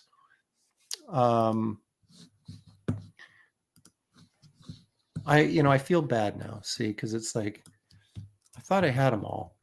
It's okay. Is it okay though, Phil? They're not. They don't think so in the chat. They're like, I'm gonna get this guy. I'm gonna get even. And excuse me, just 1 second while I do a quick check. Yeah, check that email and see if it shows up. No, we showed that one. Coffin is blue and brown, and it would be about the middle, in the middle chronologically. How would they know that? Where's Adam? Citizen Ronan says, "Get with the program, Aaron." Jeez. I know. It's my program. I'm not even with it. All right. I am not seeing it, which makes me think that maybe it was. People are saying lost. It's on Twitter. It's lost, like the lost pages. They're saying it's on Twitter. Maybe I could find it. Old dirty fatty. So you just made my Sunday bearable. It's on Twitter. Aaron is on probation, I think. A double secret. Let's see. Wraith of God fan art. Ooh. Did I post it on my page? I probably did, and then I.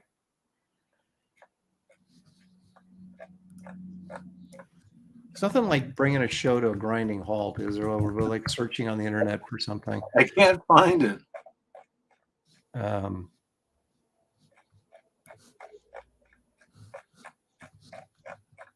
I'll take a quick look here.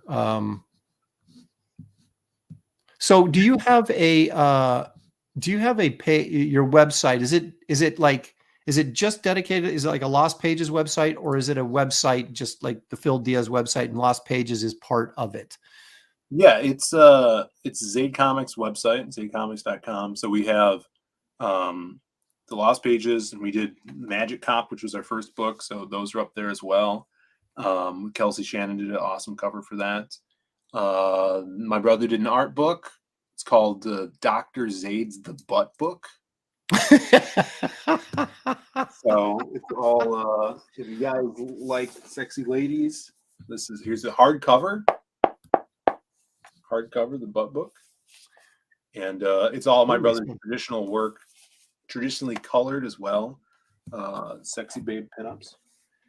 And princess stuff. Very cool. T-shirts, magic cups, we got everything. There it is, Phil. I found it. That's awesome. There it is. Well, that was worth it. That's so cool. Yeah.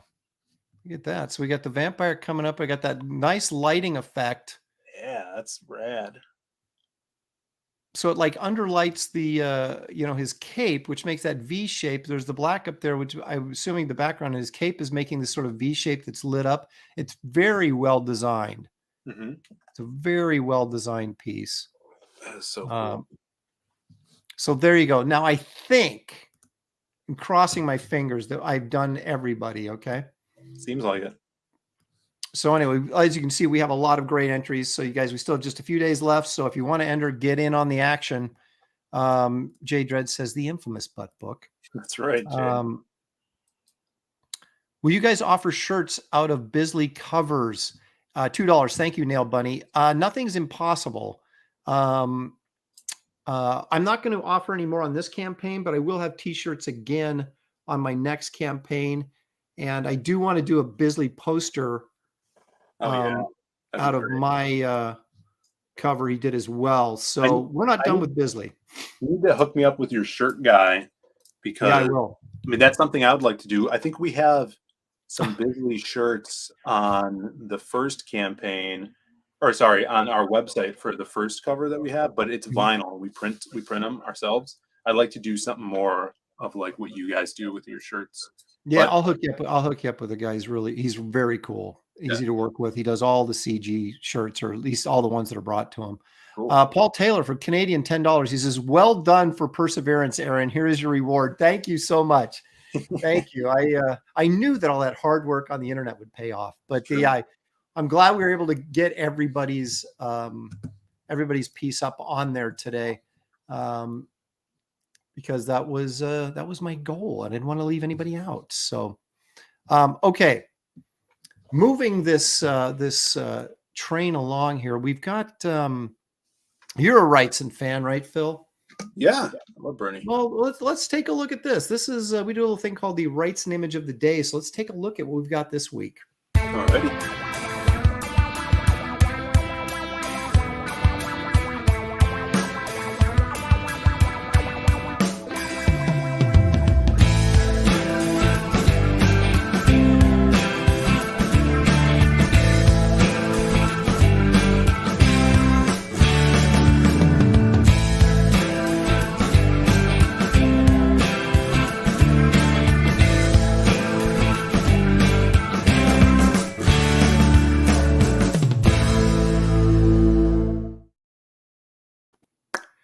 So there you go. I'm pretty darn sure that was the inside front cover of A House of Mysteries, although I can't say for sure. But that's prime Wrightson real estate, 1973. That's some good stuff right there. And Beautiful. it's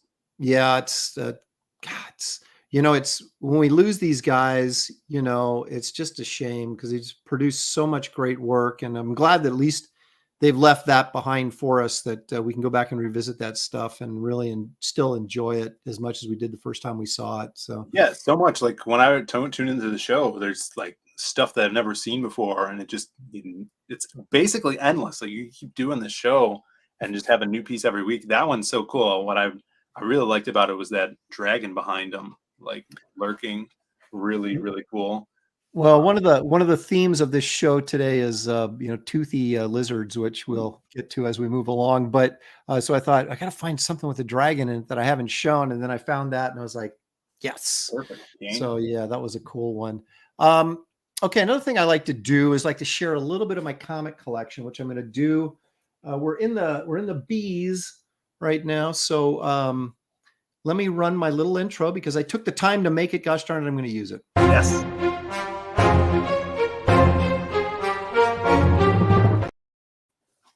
All right.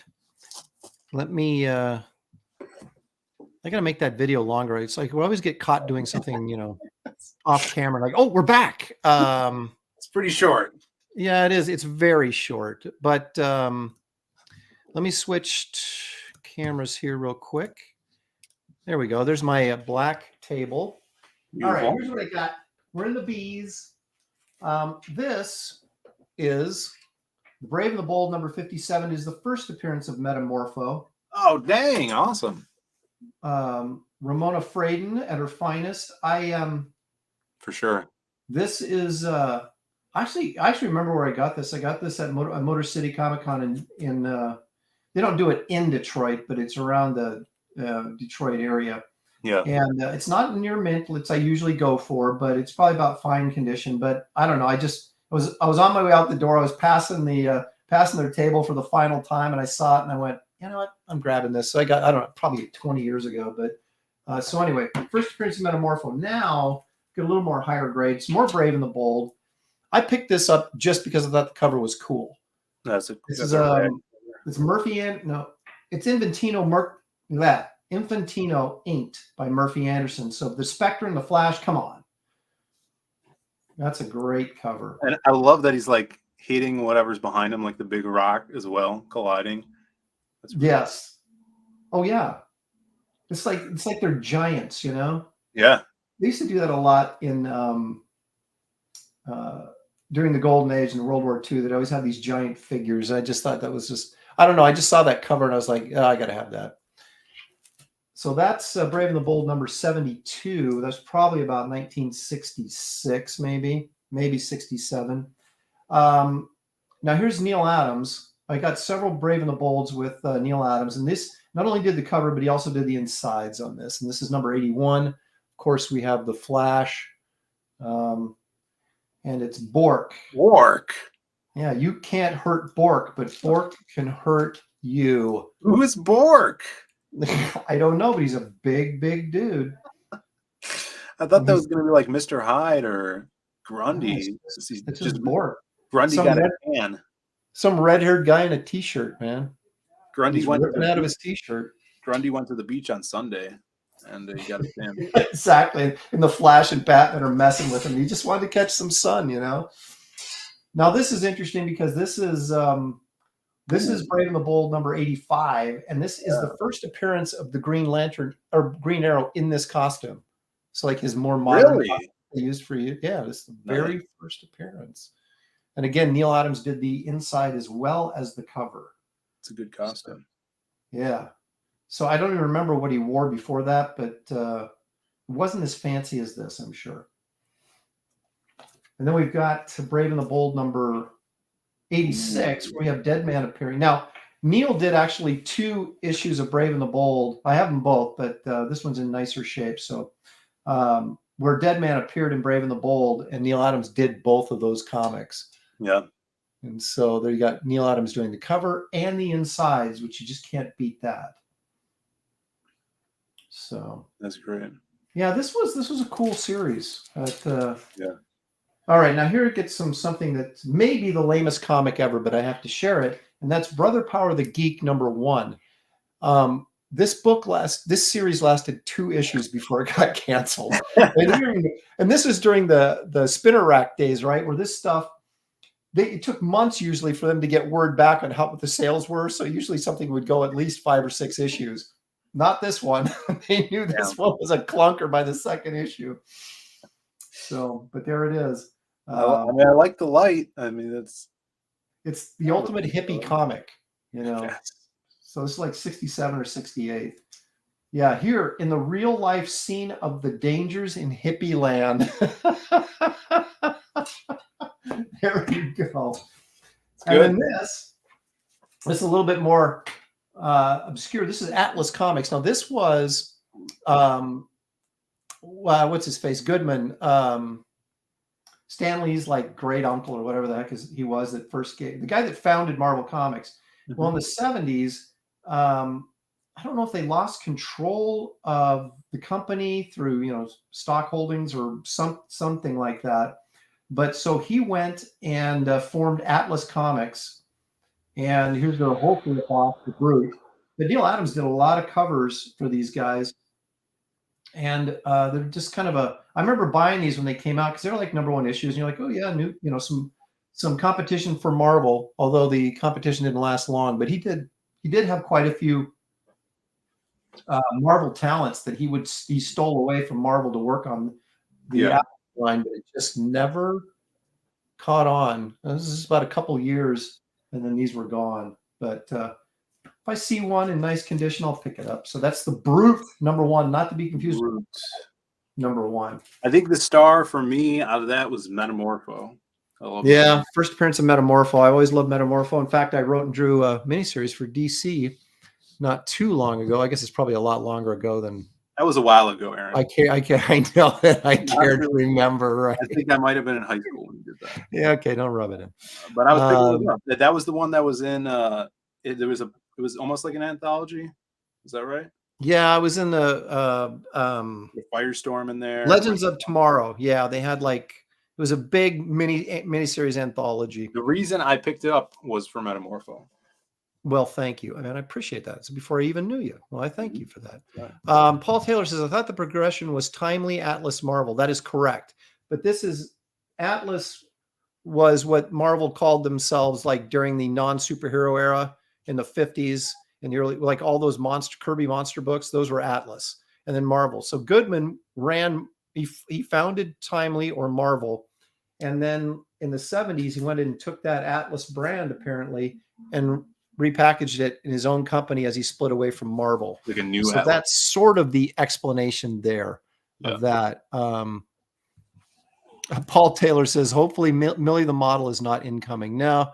Well, we haven't even got to the M's by then. Who knows? I might have a copy. That's true. Larry Lieber left Marvel to work for Atlas. These probably paying him more money. But it's like I said, it just didn't really catch on. Oh, this is nice. Pastmaster Dan, old Aaron, old Presty. That level of disrespect only earns one thing. So thank you for your contributions, Pastmaster Dan. Citizen Ronan says, I liked Iron Jaw. Yeah, he was that barbarian with an iron jaw, but it had all the Neil Adams covers. So those are really cool. I do have Iron Jaw #1 as well. It's a cool name. What was Metamorpho's weakness? The Orb of Ra? Yeah, I sort of tried to explain it. That was the most bizarre thing with Metamorpho. I don't mean to go off on a tangent here, but here, let me switch my camera back so that we're not talking to a blank table. Yeah, when I did my Metamorpho miniseries, I never thought it really made sense, right? He goes into this pyramid, the Orb of Ra, like, takes away his powers, but at the same time, it gave him his powers. And so you're like, well, what? So my goal when doing the Metamorpho miniseries was to take all that sort of origin stuff that to me didn't really make sense and then explain it and have it make sense, which I think I did in about as unconvoluted way as I possibly could. But so it was a lot of fun. It was one of those I liked. I was never a DC guy growing up, but I liked all the oddball characters like Plastic Man and Metamorpho and the Creeper and things like that. So get to work on Metamorpho and actually get to write it too was a load of fun.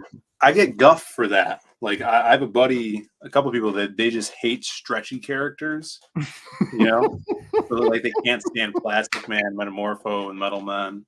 I really like Metamorpho. Have you seen the Justice League animated series Metamorpho episode? No. Back in the day? Oh, dude, it's great. It's just all about him. And like they make it so like him and Jon Stewart were friends from back in the day. So you see him get his powers, but it's different. It's not the Raw. It's Stag captures him because Stag doesn't want him dating his daughter, and he needs to subject to make this like experiment super soldier thing on. So he turns into Metamorpho. It's a two-parter episode. It's good. I'll have to check that out. Aldion sticking up for me says, just because Aaron's 35, it doesn't make him old. That's right. Thank you. But then we have this. Kick Aaron, bring back the blank table. That's the kind of crap that I have to put up with, Phil, every Sunday. And there's only one answer for it. So there you go. Citizen Ronan getting his.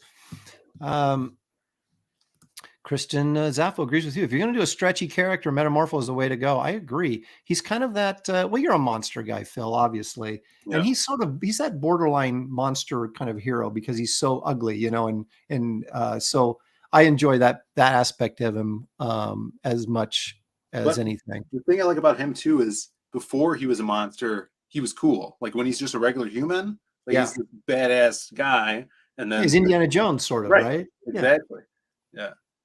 All right, so we're going to play. Well, actually, let me do something else first, and then we're going to play. It's not a game, but we're going to do this little Bisley thing with you. But first, people always come up to me and they say, Aaron, tell me about Shelley. But then after we're done talking about Shelley, they always want to know what I'm working on. Now, I've already told you what I'm working on, but I also have this little thing that's called my flat files over here, and we have been cleaning the studio. And we have been finding stuff, and we found this yesterday. So I just want to share it real quick, and then we'll play the Bisley game. If I can find the right video entry, here we go.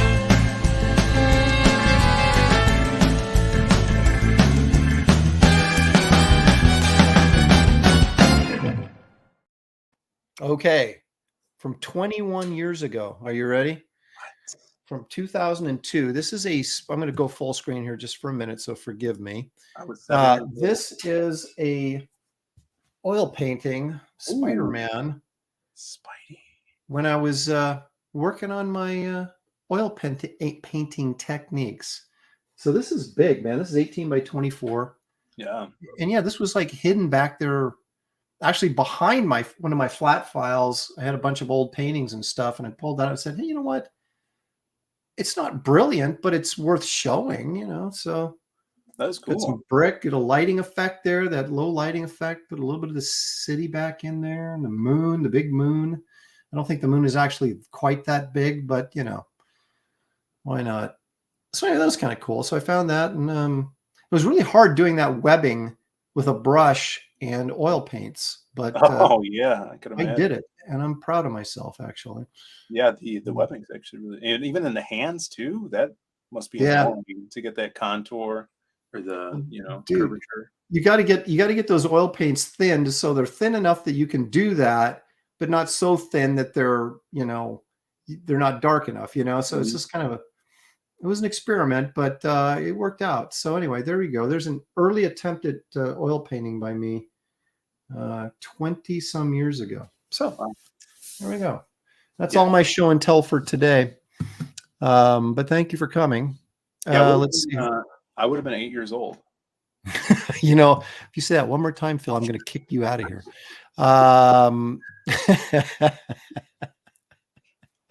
This Paul Taylor drawing all that webbing would drive me crazy. Yeah, that's the one thing about drawing Spider-Man. If you're doing them on the inside of a book, it's like that webbing, man. Now you know why McFarlane did all those small shots he just made the costume red and he never put in the webbing. Yeah. You Scare Jody. Now, You Scare Jody is our resident cryptozoologist. So we'll see what his opinions are of my Bigfoot videos here, which we'll take a look at in a minute. Looks like Nosferatu wearing the Spider-Man suit. Again, making some sort of bald reference in there, I think is really what he's going for. Aaron will be doing lilies next. No, I never painted landscapes, never really appeared to me, and certainly flowers and vases and things like that. We had to do that in high school. We had to do still lives. Yeah. I would bring a plastic skull or something that I bought at, one of those, what do you call them? The magic shops, but they were called, where they'd have all those weird knickknacks and they would have magic tricks you could buy, and they would have I can't think of what they were called, but we had one here in Portland, and I would get I got this plastic skull, and I brought that in. So my still life was an old boot and a skull and something else. I think I actually still have it over there. Maybe I'll show that next week. What's he saying here? The pose and the lighting is what I was referencing. Okay. Okay. Oh, I see. Okay. The hand and the pose. Okay. All right. So you weren't making a bald joke about me. Thank you for that. I appreciate that. Okay. So Phil, I'm going to show you some Bisley images, and then from series and books he's done, and I want you to tell me, we're going to see which one is your favorite. Okay. Which is my favorite? Yeah. Could I guess what it's from too? Well, no, I'm going to show you the cover. You're going to know what it's from. So it's not really a game. I just kind of want to pick your brain, see what's your favorite here, and we'll go down a path. Okay. So so you have to choose between two to get our first one, and then we can go through the list here. All right. Okay. So here's the first one. So the choice is the first Lobo miniseries. All right. Okay. So he did painted covers on this, but they were black and white interiors. So we have the first Lobo miniseries, or he did. It was pen and ink interiors, and right? Didn't I say that? What did I say? You said black and white interiors. Yeah, you're right. I mean, he drew pen and ink in there, and it was color, of course, but it wasn't painted. Right. Okay. So if you had to choose between that and Slain the Horned God, what would you go with?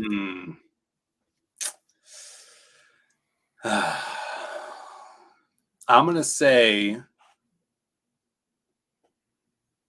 Slain, because it's fully painted. Mm-hmm. I think that first miniseries is not his best Lobo work. Okay. All right. So we're going to go with Slain the Horned God. Yeah, that's where we're at right now. Okay. In the first Lobo series, it's got like all this the Vildrox side, story on it. He's like this, guy from Legion who was kind of telling Lobo what to do. I don't really care for that character. Got a lot of people jumping on Slain there. Yeah, Slain. I mean, okay. So now you're on Slain. So now do you go with Slain? Do you stay with Slain, or are you going to jump ship and go to Batman Judge Dredd? You got to go on Judgment on Gotham, man. That's, okay. Yeah. So amazing. It's probably his best work. Yeah, that was incredible. That was a prestige format mini, wasn't it? Was like 3 issues, or was it 4? Do you remember? I'd never seen it. 2. I've only ever seen it in trade, and I'm sure that's because of my age, but I'm not sure. I thought it was only just 1 collected, but you might be right. I want to say there was more than 1. If people in the chat will know, they'll correct me. Well, they did Batman Judge Dredd crossovers after Bisley with guys with other guys like Glenn Fabry had one. Right. I know some other guys. I can't think of the guy's name, but he did a good Batman Etrigan Demon story too. Oh, Murray. Yeah. Another painter. Yeah. So they collected all those Batman Judge Dredd stories in a trade paperback, is what you're saying, and one of them was the Bisley. So So yeah, this might have been a 1-shot, right? Yeah, I think it was a 1-shot. Okay. You guys correct us if we're wrong on that. This just being a 1-shot, because it was a while ago. But yeah, that was okay. So now you've jumped on the Batman Judge Dredd train. Okay, now this one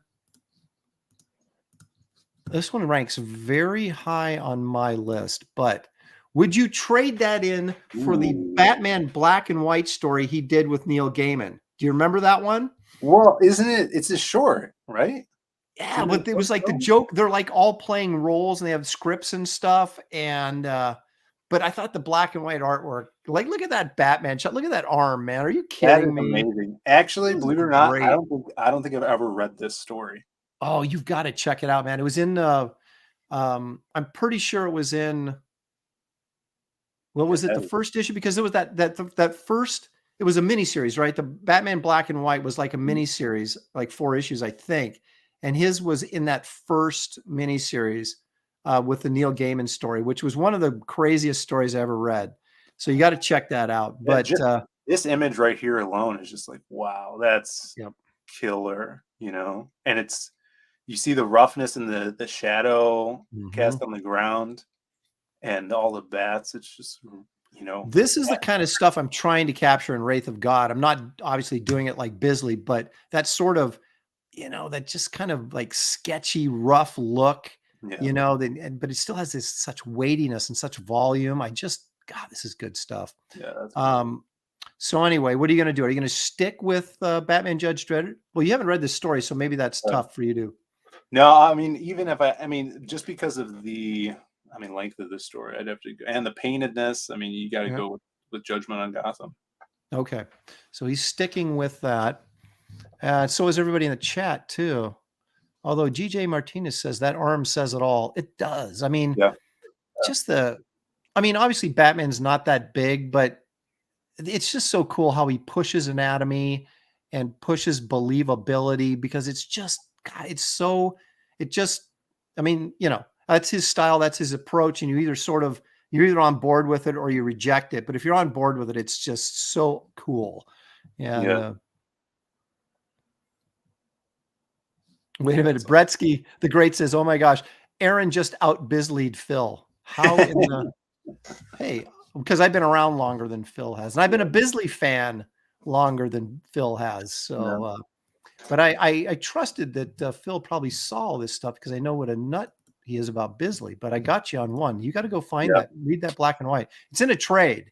So pick that up. Okay. So we're still on Judgment on Gotham. Now, maybe this will change your mind. How about Batman Lobo? Yeah, this is also, I think, a 1-shot trade paperback. Was this painted? This was painted, was it? No, the interiors are line art. Yeah, you're right. Yeah. If you guys like crazy anatomy, if you've never seen how Nightwing looks in this, It's like the Hulk in a Nightwing costume. It is ridiculous. There's some pages of this, I think a Nightwing page on heritage.com. I don't think it's up for auction, but you can look at the line work. It's really cool. I'd still go with Dread. Because you're going with the painted. The painted is going to be hard to sway you from. And that his painted work is fantastic, and it is. And then you got Grant on this as well, which is, he's worked with Alan Grant so much in his past too. So this was, and Lobo stuff. So this was perfect for them. But Judge Dredd still, and Judge Dredd's Grant too, Yes. Yeah. It's a great writer for this material. Lobo is cool. Batman drools, says Skull Nasher. I don't know if I'd go that far, but Lobo, Bisley made Lobo cool. Lobo was not cool until Bisley got a hold of him, Yeah, that's facts. Okay. All right, here we go. Now, this is the last one. See, this is where I struggle because I'm like you. I love the painted material, but this, I thought, now this is a painting what I'm going to show you, but the interiors to this book were line art, but I thought it was the best stuff he'd ever done. The best black and white. I mean, it's color. The book is color again, but he didn't paint it. Right. It was pen and ink. And I just thought I really felt like I'm talking about Death Dealer that Glenn Danzig published, right? I felt like the line work in that, I just thought that the art was like Bisley was feeling the pressure from Frazetta, that he really had to knock. And I thought he did. I thought he just knocked that book out of the park. Yeah. And so this is my favorite Bisley, is the work he did on Death Dealer, even though it's line work and not painted. Well, so what about you? I mean, you're right with that, because some of the splashes. Oh, look, and I have that right here. I have my girlfriend just got me the Verotic sketchbook, Bisley sketchbook, and that's it's awesome. But there's the splashes and spreads in that issue are just the blacks are so black, and the way he just does these silhouetted like panthers that are just jumping out and attacking them. It is great.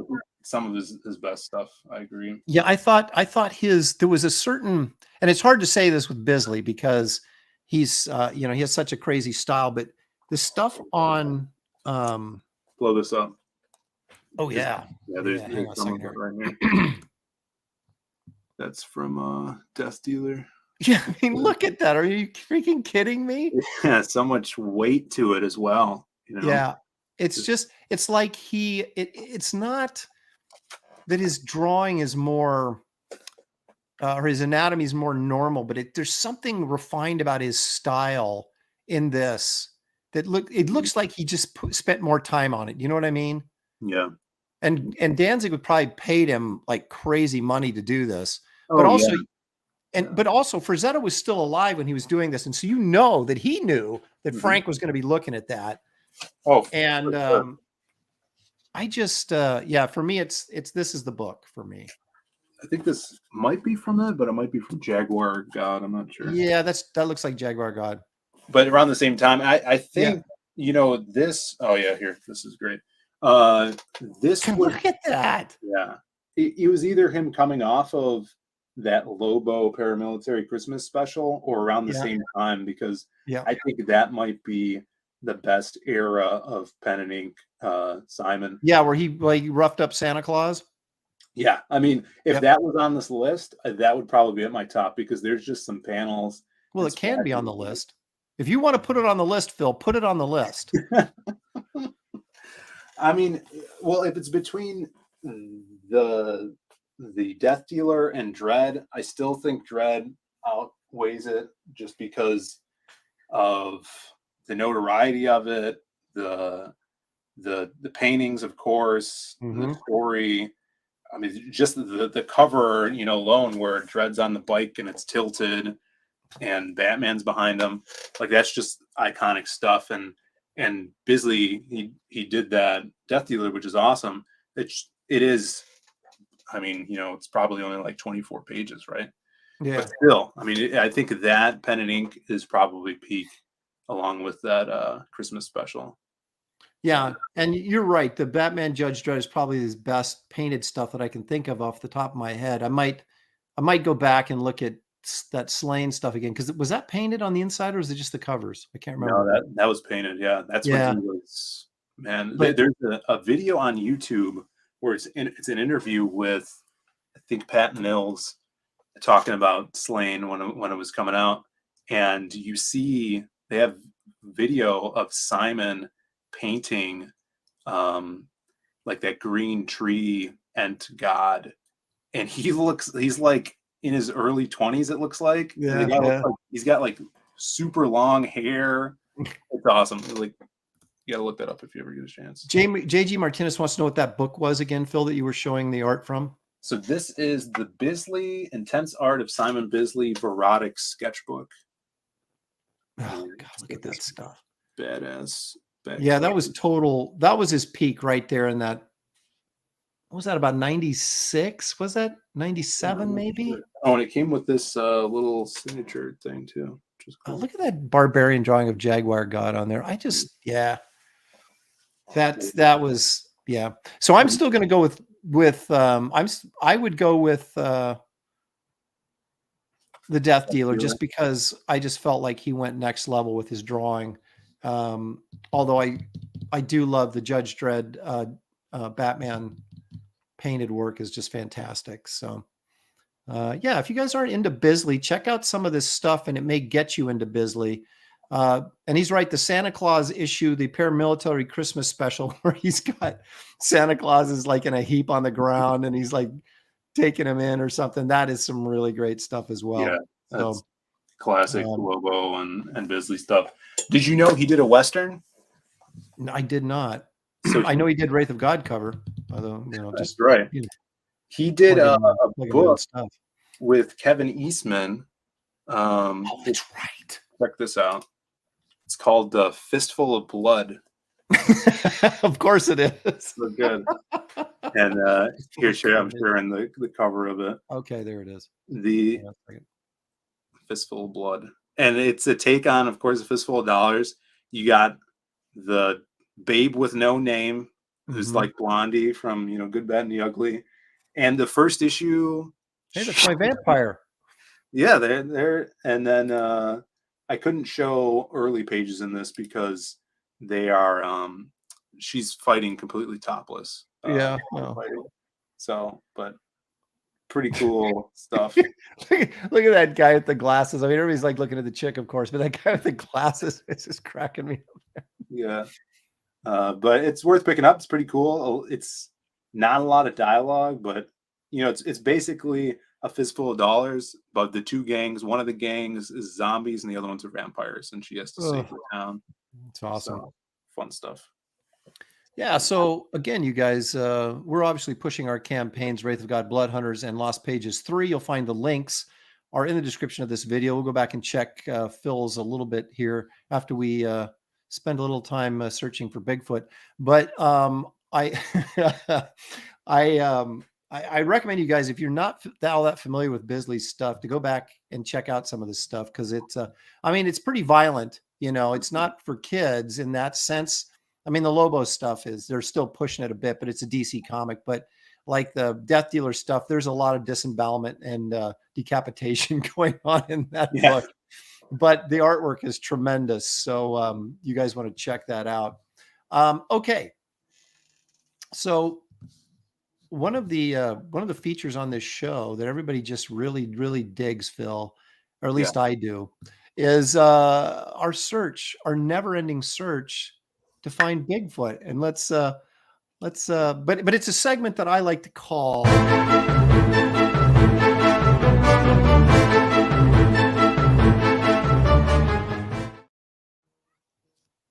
because we've yet to find him, but we're going to keep trying. So I'm going to share some videos here. Now, if I pulled a boomer last week and showed the video, but forgot to show you guys, I was watching it and everybody else like, hey, Aaron. So if you're not seeing the video, please let me know that I had a moment, but I'm going to try and stay on top of this and make sure everybody can see the videos as well as me. All right. This is actually just a, I'm not. This is just a still frame, but the one in the background looks like he's off balance. Like maybe somebody put this in Photoshop and sort of. Yeah. I'm It not really- kind of actually looks like a he has like one leg. It's almost like a Liefeld drawing. So let's take a look at this. Let's see what the chat thinks. I don't think they're buying this, but yeah, Paul Taylor wants to know how many werewolf costumes were people wearing this week.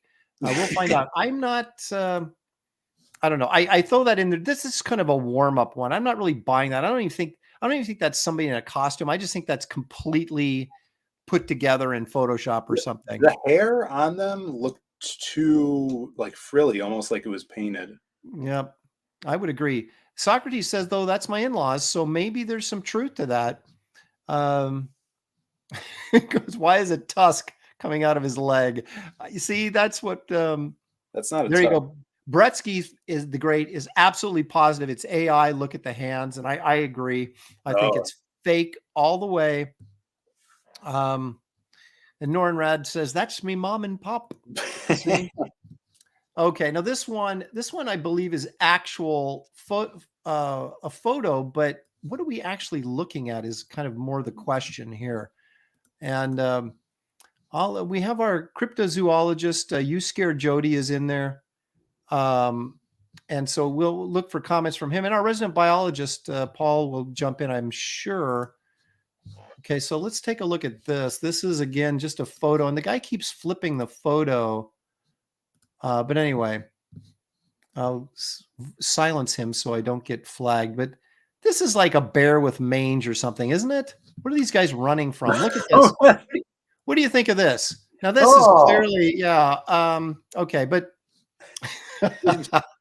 this is from a movie called like Sasquatch or something, and it's pretty bad CGI. But this actually, I believe, is a real photo. I just don't think it's Bigfoot. Yeah. Huh. I mean, that's a bear, isn't it, with mange? Well, are we supposed to assume that front limb is his front leg, like front foot? It seems thin to me. Yeah, but I don't know. I'm betting that. Look at those feet. I think that's a barefoot, isn't it? Somebody help me out here. Paul says it looks like what modern Hollywood is putting out. Great CGI though. Okay, so are you talking about this picture? So you think this is fake too? Okay. They're all laughing their heads off, so no one's buying this. Skinny. Well, bear. wait a minute here. Totally real. So now they might be talking about the first one still. Yeah. Here we go. Skinny bear with mange, Davis. Michael Moore. I don't think so. Michael Moore is not that thin. Let's see here. Looks like a dirty old skinny bear getting ready to die.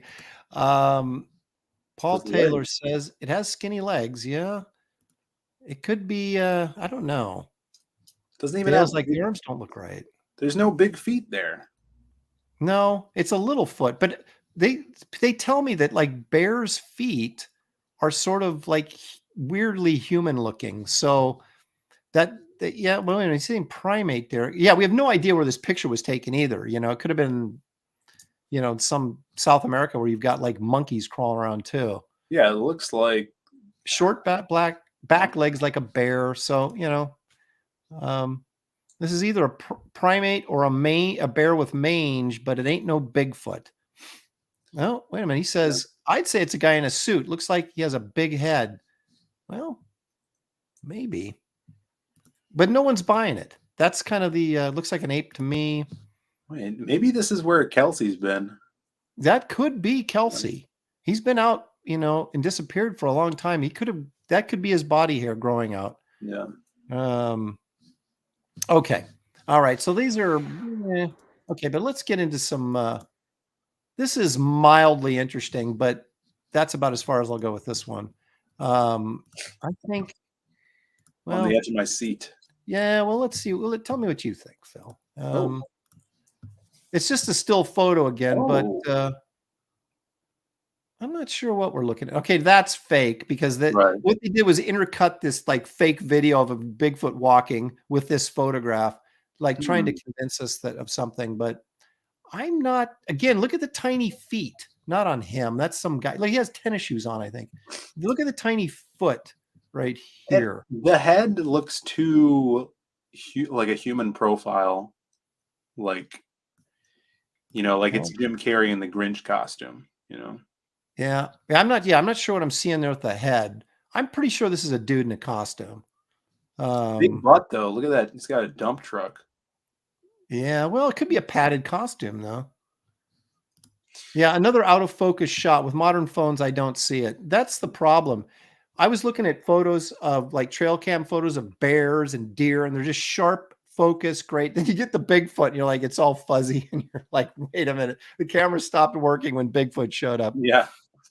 Paul Brillart, who is our resident engineer, says you need a zoologist to tell you which zoos these photos are from. The videos look like a guy testing the next gen of Nike's Air Sasquatch. And there you go. There's one of my biggest things. There's no remains have ever been found. So come on, if they're not roaming all over the place, we should find skeletal remains, wouldn't we? Well, maybe they have something that when they die, they also spontaneously combust. Oh, that could be. That could be. Yeah. Comic Borg says it doesn't even look like motion blur. It looks more like Gaussian blur. Okay. He's dropping some techno knowledge on me. Goss. Ronan says it's got to be the shoes. Yes. Dan wants to know, where do you find these pictures? Why? On the internet, of course. Where else would I find them? Okay. All right. Well, you guys obviously want some better quality stuff, and I'm about to give it to you. This is another still photo, but this is pretty interesting. It's either a really good costume, or could it be Bigfoot or some sort of wild man? Oops, sorry, dude. Look at that. That's a pretty sharp focus. Again, we're not seeing the face clearly, but you can see the monkey face sort of right there. Yeah, what's up with that? Look at that. Let's take a look at it. That's actually pretty good. It's probably fake because it looks, the way it fits into that grass, it looks like it could have been dropped in by Photoshop or something. It looks like there's skin under the hair on its back, like pigmented skin. Yeah, look at that. Oop. That's not bad, but I'm not convinced that it's not a fake photo either, or like someone photoshopped that in. Yeah, Aaron, I have to be right back. Sure. Carry on without me. I shall do my best. What do you guys? What's your opinion, you guys, of this? Dan Genovese says that is definitely Kelsey. Mighty Joe, of course, clearing up the problem. It's not the camera. Bigfoot is naturally blurry, of course. That is one of the problems with photographing him. All right, Paul, are we talking about this photo or the previous one? Probably this one.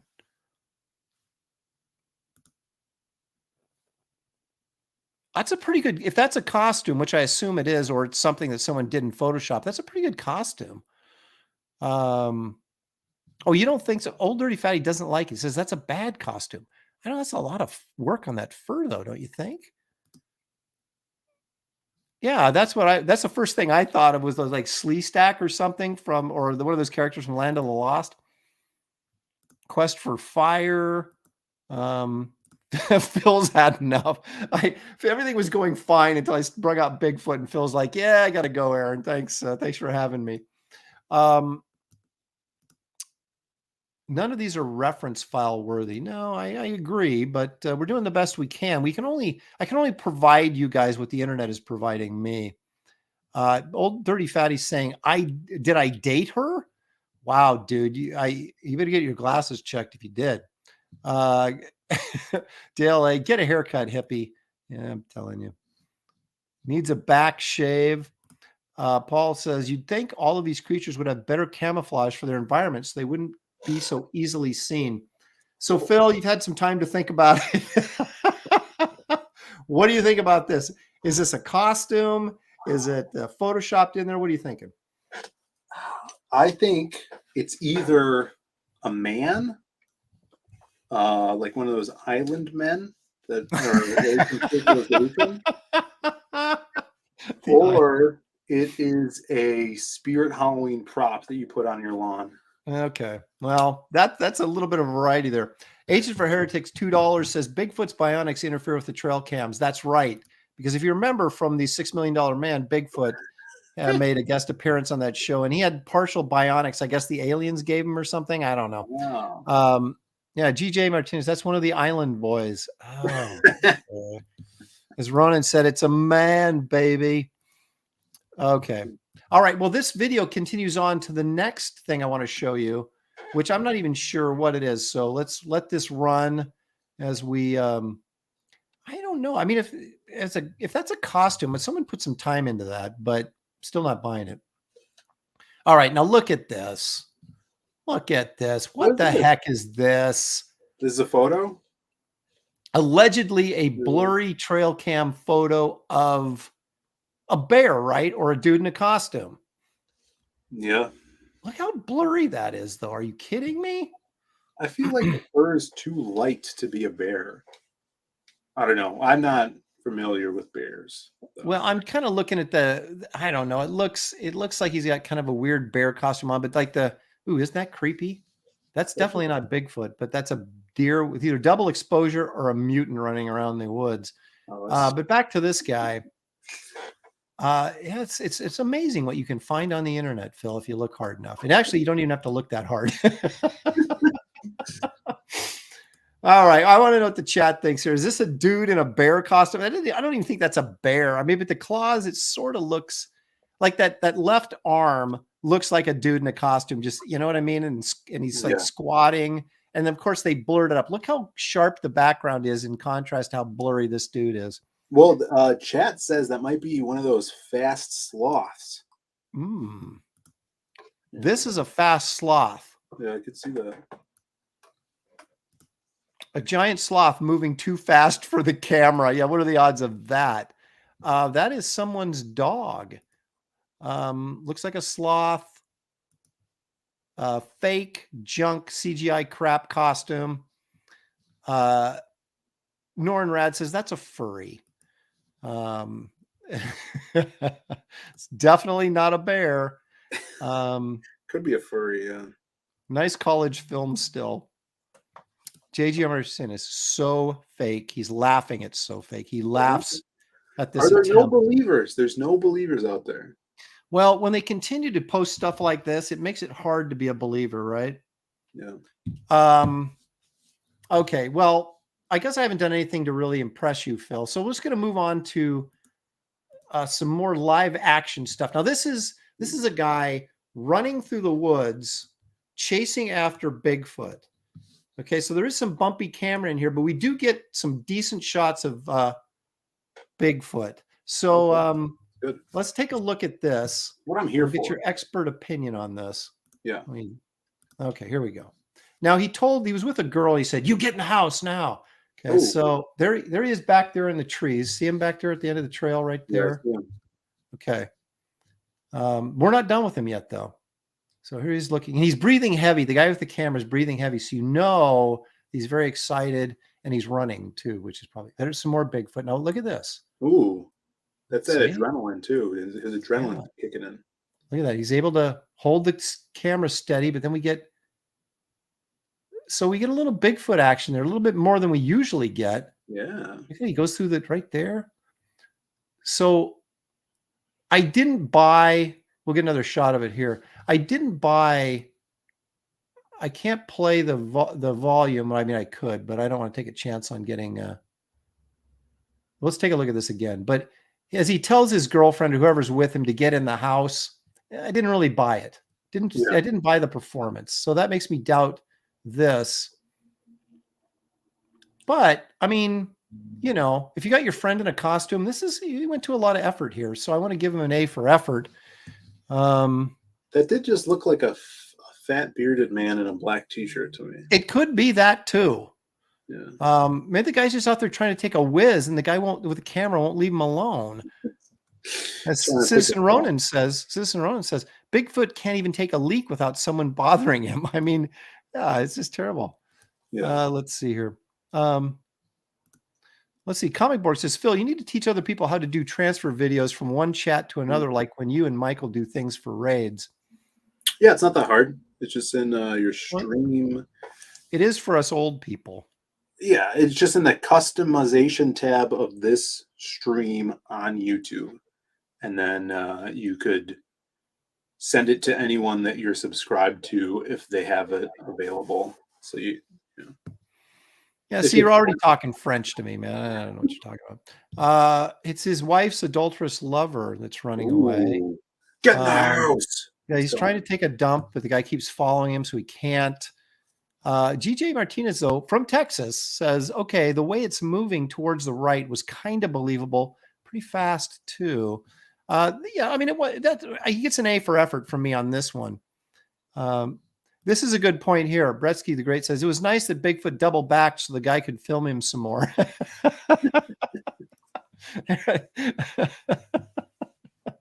Because the fakest part is the guy has a girlfriend. That's good. All right. Okay. We have an entertaining chat for sure. Okay. I got some more video here for you. Is this the one where no, I saved the best for last. So we have two more, this one and one more. So let's take a look at this and see if this can make you a believer, Phil. All right, here we go. Let me silence this and we'll go ahead and take a look at this. Okay, so a little blurry. Ooh, I see him. Yeah, he's walking around back there. He's taking his time. Yeah. It's not great photography. These people are not going to get a job doing photography, but maybe that's part of the plan, right? Another blurry sort of shaky cam thing going on. Now, can you do that in Photoshop, or can you do that in like an editing program? Can you like make it look bad if it looks too good? Okay. Sure. So that's probably what's happening here, right? These guys do these videos and they blur them up in post-production so that we can't get a good look at their crappy costume they're using. Yeah. But anyway, again, at least we get to see him a little bit, but yeah, it doesn't really convince me of anything. Paul's right. He says it looks like a marching Bigfoot. Like he's, we had a few that looked like he was headed to the grocery store, Yeah. Just kind of dopey dope. Yeah, there he goes. There you go. Dopey dope to do. Why is he walking so doofy? Well, not all Bigfoot would be intelligent. You might have stupid Bigfoot and smart. So it's like, he's the one that everybody makes fun of, right? He's the big dopey Bigfoot. They're like, there goes dopey Bigfoot. So, one thing though, is if you zoom in on a phone, it gets very blurry quick when filming. Yeah, Postmaster Dan says, as real as your dreams. Okay, well, here we go. My last attempt. Now this has got some Bigfoot action in it. So, we may be able to gain maybe a greater understanding of Bigfoot from this one than you might normally get. So it starts off on this still frame of him, and then we get to see the video of how he ended up in this position. You can see him kind of hunched behind the tree there. Yeah. Okay, so let's watch this. Well, this had commentary with it as well. It was mildly convincing. I'll just leave it at that.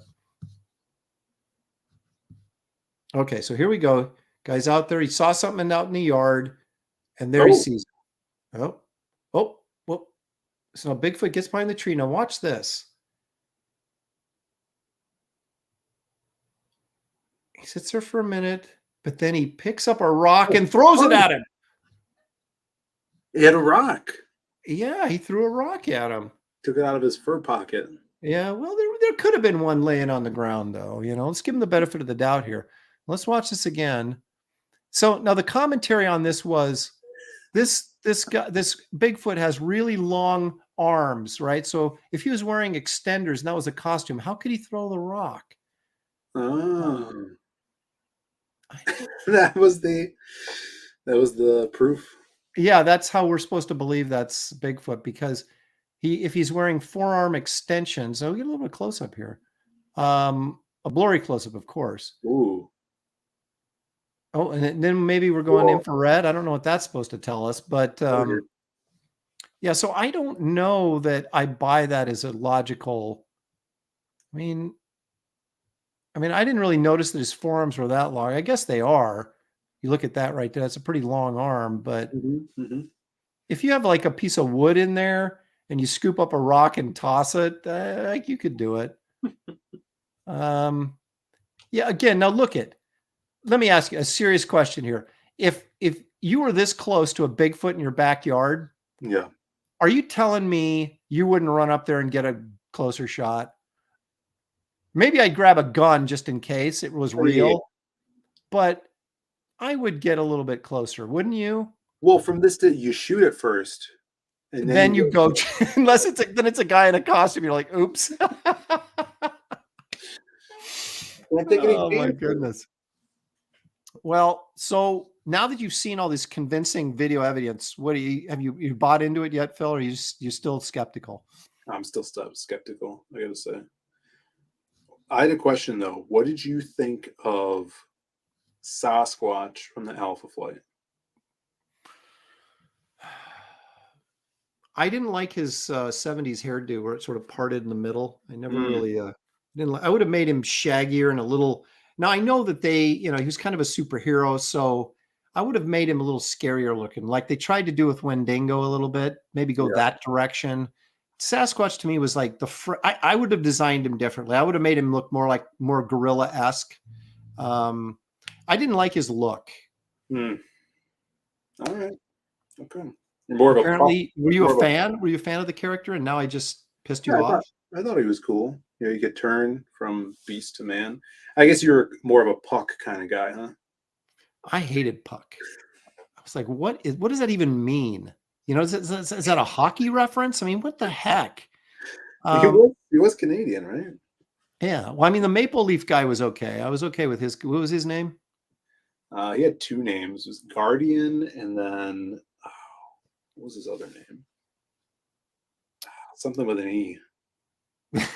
Guardian, though, is what he went by. That was Byrne, wasn't it? Huh? Oh, yeah, John Byrne. I never read Alpha Flight. I was never an X-Men guy or X-Men tie-in guys. I just never read them. I'd look at them from afar. And I read X Factor because Simonson was on it and Louise was writing it. And I thought she was a really good writer. I still think she's a really good writer and tremendous person as well. So is Walter. But that's the reason I picked that up. But other than that, there was no, and I picked up Alan Davis's Excalibur. Yeah, Excalibur. Because it was Alan Davis. It's like, how am I not picking this up? And Chris Claremont was writing. It was actually a really good series. But as far as traditional X-Men or even the new X-Men, which are now the old X-Men, but when I was a kid, they were the new X-Men. I just never got into it. Paul Taylor says he was annoyed that Byrne killed off the Guardian right at the start of their comic. Did he really do that? Probably. I don't remember. Let's see here. One of they're talking about weird stuff in here. Yeah, Paul Taylor says, I get a gun and shoot it, then I'd have all the proof I need, right? Exactly. Shouldn't the body be orange instead of blue? That's another thing with these videos. Every one of them looks different. And I'm like, if you see a bear in the woods, they pretty much all look like bears, right? Yeah. Unless they're a brown bear or a black bear or a grizzly. But within their own species, they all look the same. And yet these Bigfoot look incredibly different every time you see them. So I don't know. We hope that our dreams come true and Bigfoot is real, but I got to have better videos than this. But anyway, that's our contribution for this week's search for Bigfoot. And once again, I can pretty safely say we have not found him. We do this thing, Phil, where we like to share some precious moments from yesteryear.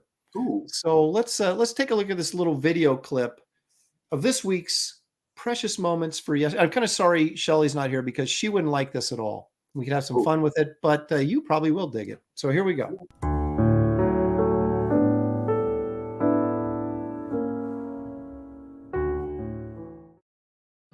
Alligators in the sewer.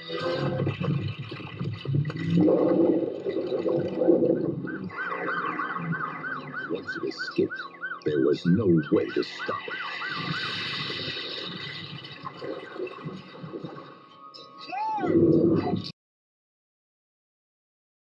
Just when he bit him in half, we cut away. That, of course, was from the 1980 classic Alligator. Have you seen that movie? No, that looked like the 70s. That was 1980. Phil, you got to see that movie. It was written by John Sayles. It's actually kind of it's very tongue in cheeky, and it's Robert Forster's in it. It's a blast. And as far as fake giant alligators go, that's about the best you're going to see.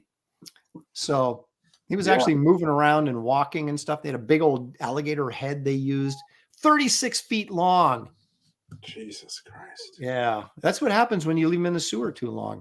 Now, did you ever, if you didn't see the movie, have you seen the movie poster? Because this is awesome. I'm sorry.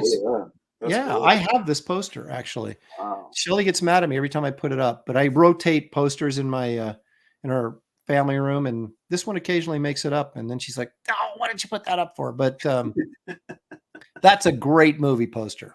Yeah, that's pretty cool. Oh, yeah. So you don't think that this movie might interest you at all? You're just thinking too campy for me? No, I mean, I think I could get into it. You know, I was a big Street Sharks fan back in the day. Okay. And you know, they're both in sewers, I think. I don't know. They got that going for them, which is nice. Billy Tucci's in the chat. Billy, my brother, he has a book called Zombie Sama. I believe it's Dorm of the Dead, right? Yeah, that's right. It just launched Saturday. Yeah. So you guys, I don't have a link for it, but you can go. He is one of the guys, because everybody loves Billy. It should be a television show. Everybody loves Billy. He doesn't get shadow banned, so you can find it pretty easily just by going into Indiegogo and find that and back it. So that's our good friend Billy Tucci in the chat. Thank you, Billy, for joining us. They're saying that Billy is classing the place up, which I think is sort of an insult to you and I, apparently. Yeah, I think so. That's how I'm reading that. Anyway, so this alligator was 36 feet long. It's 2,000 pounds, and it's about to break out. Now, we saw it break out right through the street. And so I thought it was pretty good action. But you may be asking yourself, Phil, you may be saying, okay, well, that's great, Aaron, but can you tell me what the biggest alligator ever caught was? And I can tell you that right now. And I even got a picture to prove it. This was caught in Alabama. There he is. Poor old guy. 15 feet 9 inches. Now, as the scientists in the chat will attest to, that there's a difference between alligators and crocodiles. The alligator, of course, has the more rounded, blunted nose, where the crocodile has more pointy. And the crocodiles, of course, get much larger. The saltwater crocodiles, you can get up to 25 feet long, right? Wow. Yeah. But an alligator that we might find here in the United States, this one, of course, was killed in Alabama. And this is called the Mandy Stokes alligator, because Mandy, who I think is in the gray t-shirt there to the right, she led an expedition. I don't know if it was her family or friends or whatever, and they hunted this mother down and killed it. So it's called the Mandy Stokes alligator. And although there are reports of a 17-foot 9-inch alligator that was caught in Florida, apparently it's not recognized as legit, because this is considered the largest alligator ever captured or killed. And it's 15 feet, 9 inches long. That's about, most alligators, even on the big side, are going to get to be about 13, maybe 14 feet. So 15.9 is pretty good. You think they ate him? I would have. Yeah. Or stuffed him. Maybe you know what I think they did? I think they stuffed him, because I think it's on display someplace in a museum. I think I saw some pictures of that. I might have gone that route. If you got the biggest one, you don't want to eat him, right? Right. Because then you say, hey, I once caught an alligator this big, but then I ate it. No, you stuff it, put it in a museum, and then you've got your proof, right? What happens if a couple days later someone else catches a bigger one? And then you wish you had eaten it, right? Ate it, yeah. Now I wonder if when they do taxidermy, maybe they gut it and they could give you the meat, right? They just keep the skin and the bone and some of the structure in there. Yeah, that's weird. So maybe you could have the best of both worlds, would be capturing it, eating it, and then putting it on display. I like it. I try it. Billy, of course, is our master hunter, says, well, you can eat the meat and then stuff the skin. There you go. So he's verifying And this guy goes out and kills animals all the time. Yeah. Wait a minute. We just got flagged by PETA. Oh my goodness. Yeah, Skull Nasher agrees you can eat it and then stuff it. Okay, that's what I would do. I'd have gator fritters and then I would stuff it. Yeah, same. But I would probably like take it home and like hang it from my ceiling or something. Wouldn't that be awesome? Have a 16-footer just hanging in your ceiling. That would be awesome. Admiral Wacka says, no, you eat it for its power. Look at that. Oh my goodness. Admiral, let's see here. Past Master Dan, that's a boat. Yeah, that is. I mean, 16 feet. That is like, if you figure a basketball hoop is 10 feet tall, and then just add another 6 feet to that. I mean, a lot of it's tail, but gee, many Christmas. That's a lot of gator. That's so much tail. Yeah. Of course, that can be taken away. Oh. Okay, now see, this is the longest crocodile caught, and is that Queensland? Was 27 feet long and 57 by a woman. That William, that has to be crocodile. I'm sorry. Yeah, I thought you said alligator. The largest croc caught was, we actually, a couple of weeks ago, we had a picture of that. That was a monster. Some people question the validity of that photograph, but holy crap, that was one huge crocodile. But yeah, that's pretty freaking big for an alligator right there. All righty. Well, let's go back and take a look at Phil's campaign and see if we've gotten any action. And all this time, we've been doing all this stuff. And again, the link for both my campaign, Wraith of God Blood Hunters, and Phil's campaign, Lost Pages 3, which just launched, you'll find in the description of this video. So even if you're watching it in reruns, you can still check it out. Let me find the, there it is. Okay, let's share this and see what we got. Woo. Let's see it. Drum roll, please. There it is. Let me refresh this. We got to 270 right off the bat. Let's see what we got here.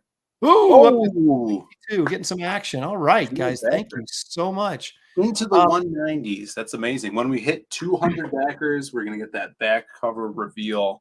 It's amazing. I can't wait to show that off. It's gonna be good. Oh, dude, you probably get to 200 backers before the evening's over. Ooh, I hope so. That'll be good. So, what can you give us here before we leave this? Give us another, just kind of a elevator pitch for the story and everything. All right, Crimstone is the name of Jasmine Stone and her imaginary friend Crim.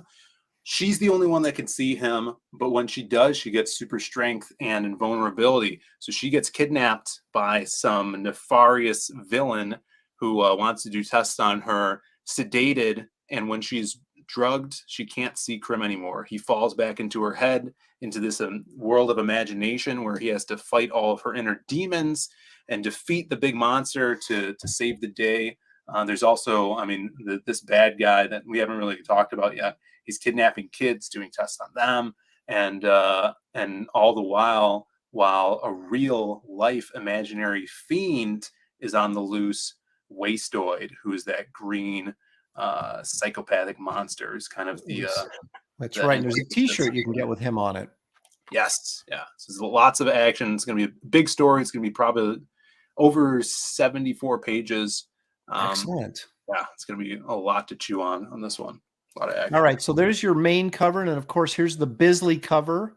Yes. That pays tribute to the Lobo's Back miniseries from the 90s. Very cool. Beautiful stuff. And I wanted to show this off. I tweeted this out today. Let me see if I could find it here. You were talking about doing a blacklight poster at one point. Yeah. It's still on the agenda, but it's moved back just a little bit because I got to get that second printing of Wraith of God out first. But anyway, go ahead. What do you got here? So this is a pinup that Ricardo, the interior artist, did for us. It's kind of going to be like a chapter cover to introduce the story. And I had it colored in two styles, one the normal, and then the second one is kind of like a blacklight type, if there was a blacklight in the garage that they're working in to make it glow. So pretty psychedelic stuff. Yeah, there's some really cool, vibrant colors in this that I really like. Yeah. So just about going over the top, having fun, like we were talking about earlier, where Crim's tattoos, they could change depending on his mood or and when he's doing an action, and they glow when he's kind of like in a beefed up mode, and you see him kicking ass. So just trying to bring some flair to this book for sure. Very cool stuff. So you guys, again, the description, or pardon me, the video, the link to this campaign is in the description of this video. So you want to use that to take you to Phil Diaz's Lost Pages 3 over on Indiegogo. And remember, I've got my Wraith of God Blood Hunters campaign running as well, and you'll find a link below. Nobody backed me, but that's okay. We want them to back Phil right now. So appreciate it. Anyway, Phil, that about wraps it up for us today. Thank you for joining us. You were a good sport and going through all the Bigfoot videos and all the other nonsense that I do on this show. But looks like we got you a few backers, and hopefully you guys that haven't backed yet will keep that link and go visit his campaign when you can back, because it is shadow banned, so you need the direct links. So get it either off Phil's Twitter or are you on Instagram too? I assume you probably are. Yeah, sure. It's Phil Pops on Instagram, FILPOPS. Same as my Twitter or the Zaid Comics Twitter account. Yeah, I see some people are saying they're waiting for like Thursday or when they get their tax returns. That's awesome. And then sharing helps out too, because no one's gonna be able to find us anymore unless they have that link. But if you guys don't remember where to grab the link, you can go to our site, zaidcomics.com, and there's a big banner on there that'll take you directly, so you could order the Lost Pages 3. Excellent. All right. Thank you, chat, for joining us. We couldn't do this show if you weren't here to help us along and have a good time. Enjoy the rest of your Sunday evening and have a great week coming up. Remember, Graybeard's Studio, 1 o'clock Pacific time, Wednesday, with me, David Williams. Hopefully Kelsey Shannon. If Kelsey doesn't show, maybe somebody else, but we'll be doing, we'll post the poll on my Twitter feed and Facebook on Monday. That's tomorrow. So you get to choose what category we draw from, but you might want to check that out as well. And probably have Comicsgate Kings tomorrow night. So everybody, thank you for joining us, and we will see you next time. See ya.